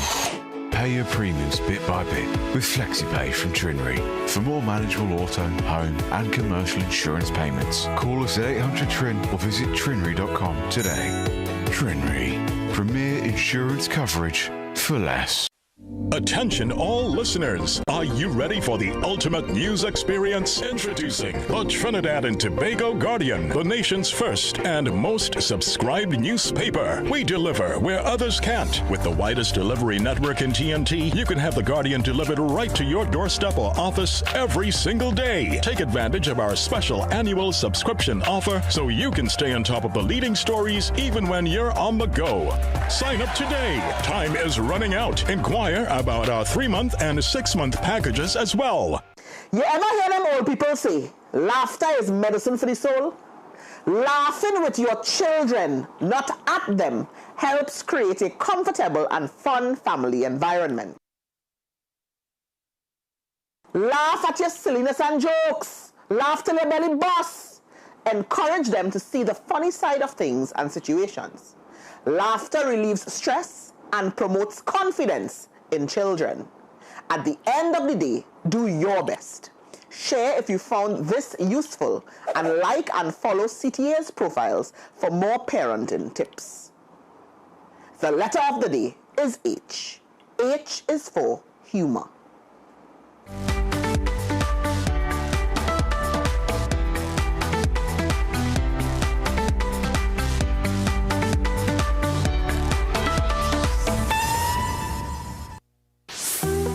Sargasm into gold, or as we say, seaweed. It's everywhere.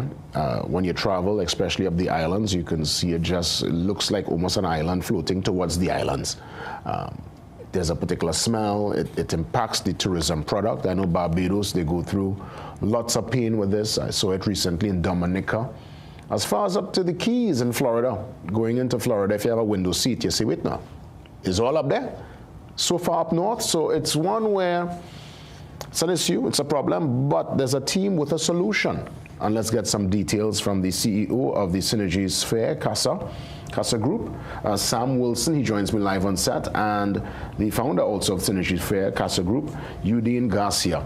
Team, I want to say I am so hyped up for this conversation because I myself, like everyone, would have seen this particular issue. And I say to myself, well, I feel that if somebody could turn this into something. So when we say turning sargassum into gold, elaborate, let me know what that means. And of course, welcome to the team. Thank you. Thank you for having us. Yes, so what do you mean by turning it into gold? I realize it could be used, I'm hearing now, for fertilizer? Yes. Yes. Walk me through the science. So CNC3 CASA has developed a framework called the Blue Gold Strategy. And the key pillars of that particular strategy is actually how you harvest the sargassum. So our strategy starts with collecting the biomass offshore, where it is in a cleaner, pristine state, and then we process it, dewater it, and we bale it and turn it into agricultural inputs. Now, this particular strategy, it protects the coastline, it protects the ecosystem, so we are not upsetting the ecosystem by harvesting when it comes to shore. That is where we get the foul smell and the release of gases. So this strategy now takes this particular biomass, this untapped resource, and turn it into economic value. Yeah, that's right. You know, obviously, turning it into fertilizer, other agricultural products could ultimately help with food security, and because that's a big, big talking point at this point in time. Agreed. Right now, there's a strong push by CARICOM. They have a 25 by 2025 plus 5 initiative, which we are part of and supporting. And by replacing those artificial fertilizers and stimulants that are imported at very high cost to us into the region, and replacing that with an organic alternative that was once deemed to be a nuisance to us, that creates a lot of value. I want to ask you in terms of the logistics, the collection equipment, because if you're going to process it, get it from the ocean before it comes to the shoreline. I mean, we're looking at what we're seeing on screen. So this is more or less what we're trying to prevent. Correct. So you want to grab this or within the Caribbean Sea in the middle of the Atlantic. How does one even grab this and collect it? What you're using? Well, within our framework, we have some specialized catamarans retrofitted to collect the seaweed offshore, about 15 miles offshore, and there's conveyor belts on this particular catamaran, and we collect the seaweed and dewater it, because you would appreciate that seaweed would be very, very heavy when they take it out of the ocean. We dewater it, they compress it, and put it in bales, and then take it to our modular processing sites. Is this particular business model, now we have in the conversation in Trinidad, but it's impacting the entire region. What's the regional conversation like? Are you all at the head of the table with other, governments, administrations to present this particular blueprint to success? Because this is a solution, and it's a blueprint as far as I'm concerned to success. Indeed. So our because of the fact that we were able to present to CARICOM in January to the Agricultural Ministerial Task Force, we are now at the table with all of the government ministries in the environmental space and the agricultural space. So we have begun conversations with Grenada, Barbados, St. Lucia, Antigua, and also Tobago. So it is something that is regional, and we intend for it to scale across so that this can be one particular standardized system of dealing with this sargassum seaweed. Let me bring Sam Wilson in, CEO, because I'm seeing where the ministry announced recently, that's rural development and local government, that they're going to put forward alongside the corporations this national sargassum task force to develop local processing facilities. Walk me through the engagement, the conversations, because I know you all, there must be that desire to work alongside this particular task force. Agreed. So, first of all, let me say that I must compliment the government on the initiative that they are taking with respect to acknowledging the problem and setting things in motion to address the problem. Japan would have donated some equipment, and we are very thankful to them as a country for supporting us. But that's just the first step. Cleaning the beaches and disposing of the waste, we have a solution whereby we can be the second phase. So when they acquire the sargassum, we can then process it using our modular facilities and then create that into biostimulants, fertilizers, bioplastics, and lots of other industries that can provide jobs and economic value for our country. Well said. The government buy-in is very important. But what about international partners? Probably Udane, you could elaborate on that for me, because we're hearing of Japan sending equipment. Governments, you would have presented a CARICOM, so they seem to be paying attention. Is there room for, let's say, private sector investment, international partnerships on this journey? Definitely. So Synergy Sphere CASA is launching a regional institutional virtual conference in October, where we are inviting directors of agriculture and investors to form public-private partnerships to administer this Blue Gold strategy. We actually have our international partners out of the UK, which is Solaris Biolabs, and they have a lot of technical and institutional support throughout the UK for this particular framework that we are presenting. So our biostimulants, the extracted biostimulants that we have created, has been also been patented by our UK partners. Sam Wilson, this initiative could create lots of employment, because obviously it's going to take manpower, woman power, to go out there, grab the sargassum, dewater it, as you said. You see, I learn any language here. And you're going to process it now into fertilizer. I mean, what numbers are we looking at in terms of employment? So, to give you a ballpark figure in terms of numbers, it would be a little bit difficult. However, what I can tell you is that part of our initiative involves training. So we will be training a lot of people to be actively involved in the processes. We'll have fisher folk who can be trained to actually work as seamen aboard the vessels.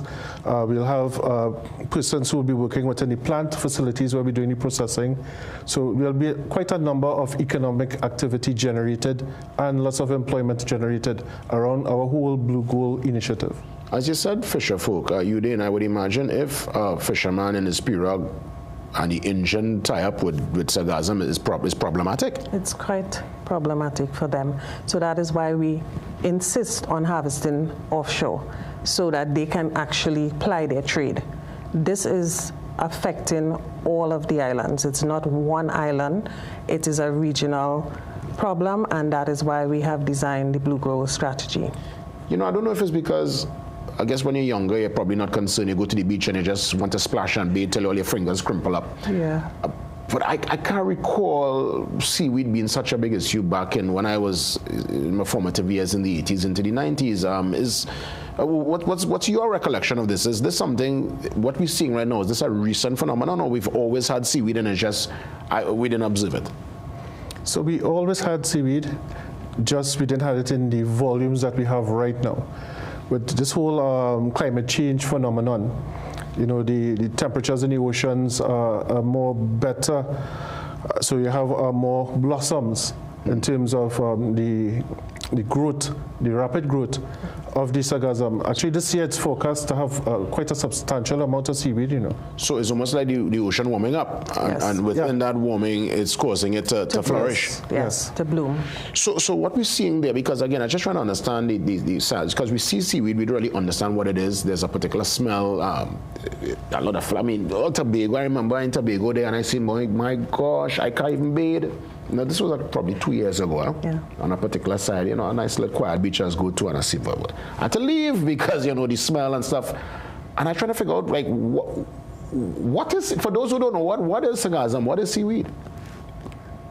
It's literally what, something that just growing there, so what we're seeing there is the dead plant, basically, just floating. Floating biomass, yes. Yeah. And when it actually hits the shore and starts to decompose, that is when you begin to get the smell, the gases that are released from it, and that is quite harmful.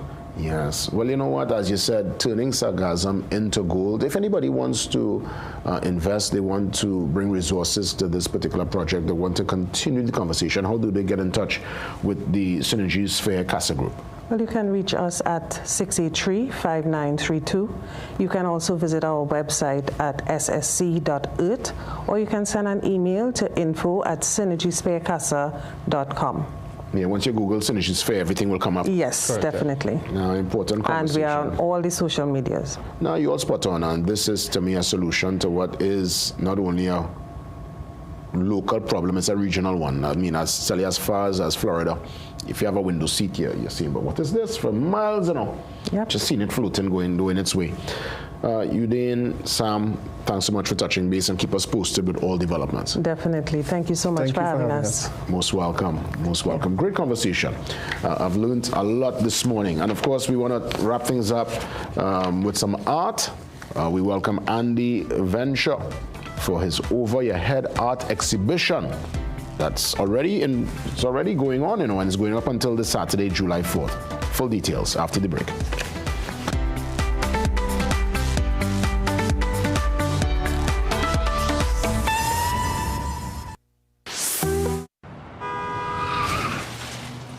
Everybody only worrying. Never ever worry. Don't mind how things looking hard. I tell them never ever worry. If your nice car get damaged bad. I tell them never ever worry. What I'm saying is true. So just consider Tatil is always right here for you. I tell them never ever worry. Don't mind if life make you sad. I tell them never ever worry. If your house get flooded out real bad. I tell them never ever worry. What I'm saying is true. So just consider Tatil will always be here for you. Never worry about a thing. Tatil, where people are people. You know what I mean. So CTA say that they're doing the ABC of parenting, so I say I have to get in that.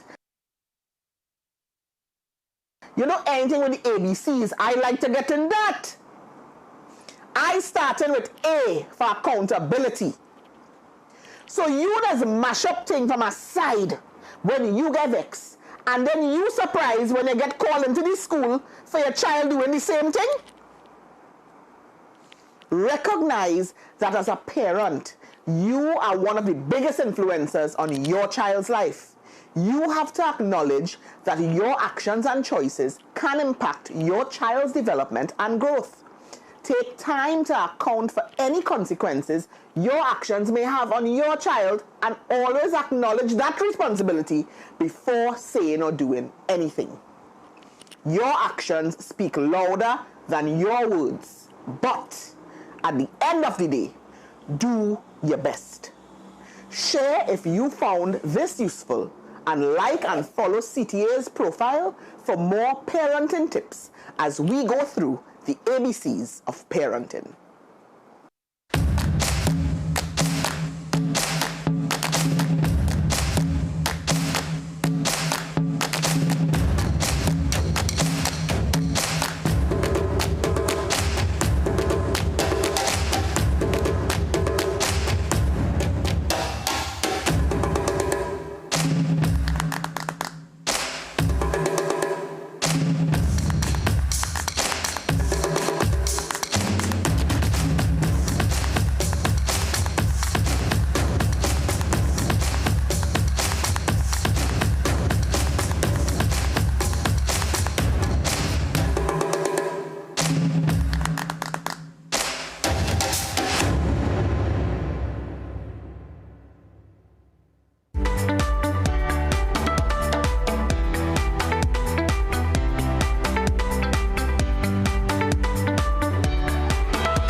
So I got a tag yesterday on the grams, you know, even before I saw the notes as to who's coming on, and I say, boy, Andy Venture, my brethren from 19 no longer getting a chance to touch base with him.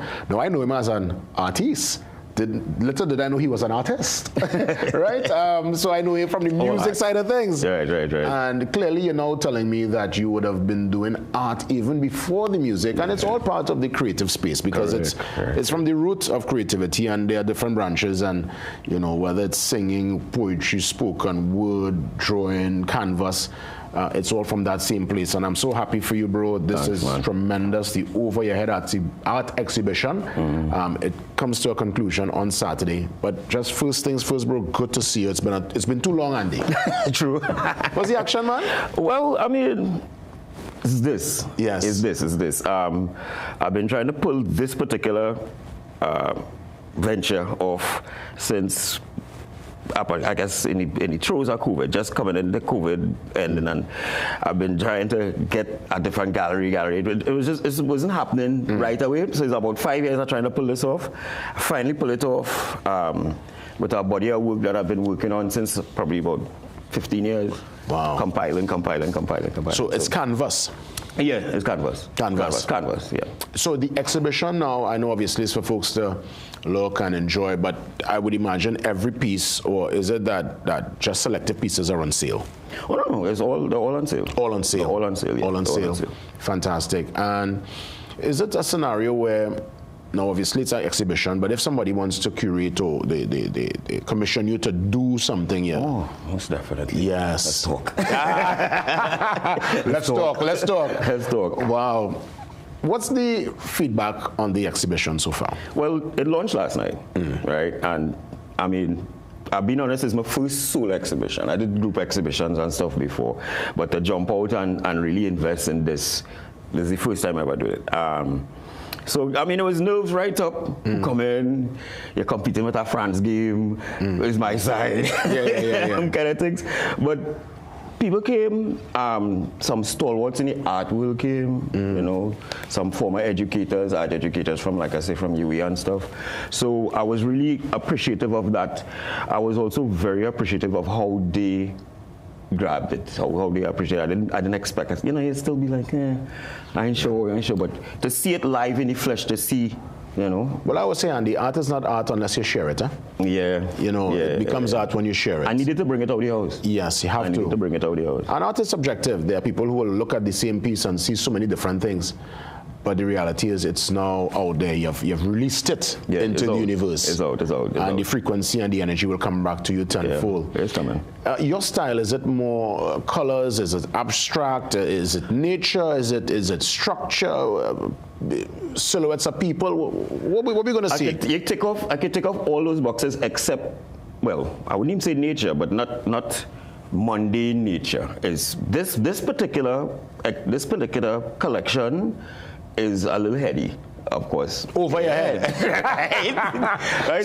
So it leaves room for interpretation. Yeah. Oh yeah, lots. But there's a. All right, let me tell you how this all started. Now, like a lot of dudes in my generation, we grew up on reading comics, right? And for me, I started reading when I was very young, and that is what kind of carried me through. And that's why I say I was an artist first, because that was the exposure now to watching these artists. It might look a little pop and campy or whatever, but there were some really good artists, and they really displayed some really interesting and exciting visual elements now that stayed with me since I was a child, and I tried to employ them in the work that I did. So besides the visual aspect, there's a little philosophical as well too, because like I said, I have an affinity for the cosmic. Was outside there, what we have between dimensions. You know, when they talk about we living on a 3-dimensional plane and we have no idea what the 4th dimension and 5th dimension is, because our brains cannot perceive that. Like, it's not possible. So to me, I see that as, if these scientists don't know what it look like, that leave room for the artists, of course, and the imaginators, you know, to dub in and And what are we, Andy, without imagination? Eh? So it's so important. Yeah. So Strive on it. Started last night. It's going until Saturday. Give me time and location. Right. Location, first of all, is at the Art Society. The address is 3-7 St. Vincent Avenue, Federation Park, St. Clair, Port of Spain, which is the same street with CAFA. Right? All right, yes. And it's a dead-end street. So you go right down, it's almost to the end of the street. Nice area. Kind of almost close to St. Mary's grounds. Behind the ground. Behind St. Mary's grounds. Yeah, behind the wall. Yeah. Close to the pool. Right, the pool is next door. All right, so next to, what pool is that? That pool is, I never remember. But I'm sorry, pool people. Yeah. All right, but yes, right next to the pool. Yeah. And what's your time? From today, it's running from 12 to 6. 12 p.m. to 6 p.m. Excellent. Right. And we have it right here on screen. There we go. Look at that now. And that's one of the paintings there. That's one of the paintings behind the text. That's one of the paintings. Well, I mean, I could see big oil painted. Well, I could see Cosmos. That, you know. Yeah. It's some nice work. You should come and check it out. No, I will. I love art. You know. Yeah. Something that as I got a bit, you know, mature in my taste and style. And look, I mean, so I guess before we wrap things up, we just go through so many pieces. Look at my boy now. Yes, Andy. I didn't know because, bro, I know you as a man doing your music. We have had many conversations on air with the music side. Yes, true. But then I say the man is also an artist. He's an artist. Yes, but also an artist. I'm an artist. Period. Artist. You know, I think people who, as I rightly say, create, you know, and actually conceive and bring it through, and voice on whatever it is, express it. They're artists for sure. You know? We have a couple seconds. How do people find you online? Fantastic. I'm on all the social media platforms. TikTok is Andy Venture TT. Instagram, same thing, Andy Venture TT. On Facebook, I'm Andy B Venture, like B.Venture. Okay. And Venture is VNCHA. Right? Just venture, you know, we strings, we shake it, you know, we shorten things. So, is there anybody else? I think that's it. Yeah. Andy, it's been a real joy, man. Great seeing you. Congrats in advance, and I'll come and show a face. Yeah, I'll be there. So come, let's talk. Let's see some work and thing, man. Oh, you mean? Listen, it's up until Saturday at the Art Society, and we always embrace art and good people on the program. With that, I'm going to make my exit. God spare, I'm back for more tomorrow. Until then, have a great day, TNT. Be productive and be safe. See you tomorrow.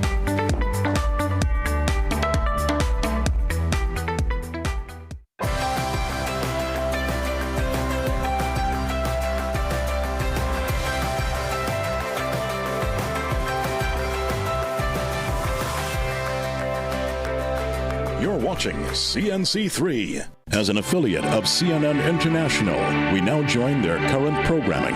Catch up to the powers of this technology. Anthropic had said that it didn't believe that a single small jailbreak should be reason for all of this. But of course, it has to comply with the government's, rules around this. Yeah, but I mean, what's unclear is how fast it's advancing. And trying to keep up with it is like an impossible task at this point, which is the scariest bit, which was what we're seeing play out in real time. It's great to see you. Thank you so much. Thank you. A new hour of CNN News Central starts right now.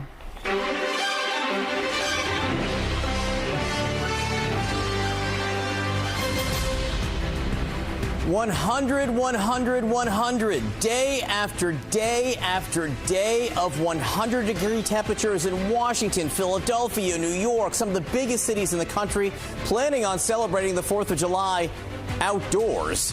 Deadly heat warnings. What does it mean for all of these plans? And who will be the next Democratic incumbent to fall? A 30-year veteran defeated in a primary. The establishment very much on warning this morning. And is that a crab in your jacket, or are you just happy to see me? Authorities uncovered a huge crab smuggling operation. The crabs were sewn into the pockets of the jackets. That's what I'm talking about there. Happy to see you, John. I'm John Berman with Kate Baldwin and Sarah Sider. This is CNN News Central.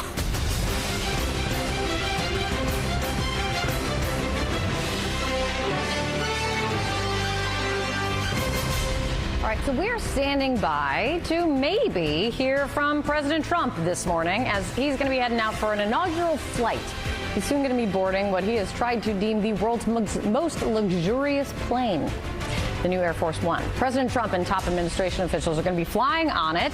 to North Dakota to celebrate America's 250th with the July 4th opening of the Theodore Roosevelt Presidential Library. This new Air Force One, replacing the famous Baby Blue aircraft that took to the skies for 35 years, has been in the spotlight for quite some time because of where this new plane is come from. This plane was a gift from the Qatari government. They called it a donation, one that they say will help bridge the gap between the old Air Force One and the new Boeing jet that's going to be ready in 2 years. But this donation has drawn massive criticism, namely over the potential security risks associated with this plane, this gift, and the ethical issues raised in taking a gift of this magnitude from a foreign government. CNN's Elena Train tracking this one for us at the White House. What are you hearing, my friend? Yeah, look, I mean, a massive day for this unveiling, really, of this new plane. I was actually catching up, Kate, with some White House officials yesterday who told me that several of them were clamoring to get on this first trip for this new luxury Qatari jet. Now, the wood paneling on this new presidential plane is the highest quality, according to President Donald Trump. He says that the flag on the tail is waving just right. The colors, of course, no longer that robin's egg blue. They are now, what the president argues, much better and a more appropriate look. Now, gone, if you're looking at this plane, gone is that light blue color scheme that was first conceived by the former First Lady Jacqueline Kennedy. Instead, in its place, navy blue and white fuselage cut through with red stripes, definitely more in line with what you'd expect to see from the president, who, you know, and maybe not coincidentally, looks very much like the private jet that Trump has flown on for several years now. Now, reporters who took a tour of this jet earlier this month, Kate, just to give you a sense of some of the changes we've seen, they say that the leather seats on the plane lie flat. They say the walls and the carpets are tan and the light fixtures are gold, something, of course, President Trump very much likes. One modification that we saw Secret Service and other workers on this make, the seat belts are affixed with the presidential seal. Now, the reason for some of these new planes, to give you a little context, is that this new luxury jet is intended to bridge the gap, we're told, of the two aging modified Boeing 747-200s. Those are the planes that have been flying as Air Force One since the 1990s. Now, Boeing is also, so you know, retrofitting two other planes to make two new planes that are expected to be done in roughly 2 years. But this is something we know that the president himself had argued was just not going to work for his timetable. He's been frustrated with the delays for that. They were likely not going to be ready until the end of his term. That's when, enter Qatar, which gifted this $400 million jet to the president. Now, we have heard in the past, you know, the White House has really brushed aside a lot of the ethical national security concerns about taking a plane like this from a country in the Middle East. They're continuing to do so here. So, look, this is going to be, I think, a big day for this new plane. I'm eager to hear from my colleagues who work at the White House who are going to be flying on it today. The president is also, though, expected to try and debut this and fly it over Mount Rushmore, we're told, on Friday. He also said he wants to fly it over the Capitol on July 4th itself to celebrate America's 250th birthday. So a lot more, as the president said, a lot more luxury that is expected with this new flight today. All right. Well, we'll see also if we hear from the president as he's heading there. It's good to see you, Elena. Thank you so much. Sarah. All right. Breaking overnight, another blow to the Democratic establishment and a big win for the left wing in the party. In Colorado, 15-term Congresswoman Diana Deggett has fallen to 29-year-old progressive newcomer Melat Quiros. Quiros is now the third Democratic socialist to defeat a sitting member of the House in just the last 8 days. Her victory, a sign of a larger left-wing insurgency sweeping the Democratic Party. CNN political analyst Alex Thomas joining us now. Thank you for being here. I guess the one thing you can't do is dismiss this now as just like, oh, this is just a New York thing. Democratic socialists are clearly on the rise. Is this consequential, though? Is this going to be something that you think we will see going forward in other parts of the country, or does it really depend on the electorate in certain places? You may not see this, for example, in Iowa. You may not see it everywhere, but I would keep an eye on Michigan with their primary in August. You have Abdul El-Sayed, a progressive insurgent that is very competitive in that Senate primary. I'd also just want to add that, I think it's tempting to just make this about democratic socialism versus capitalism or progressive versus moderate.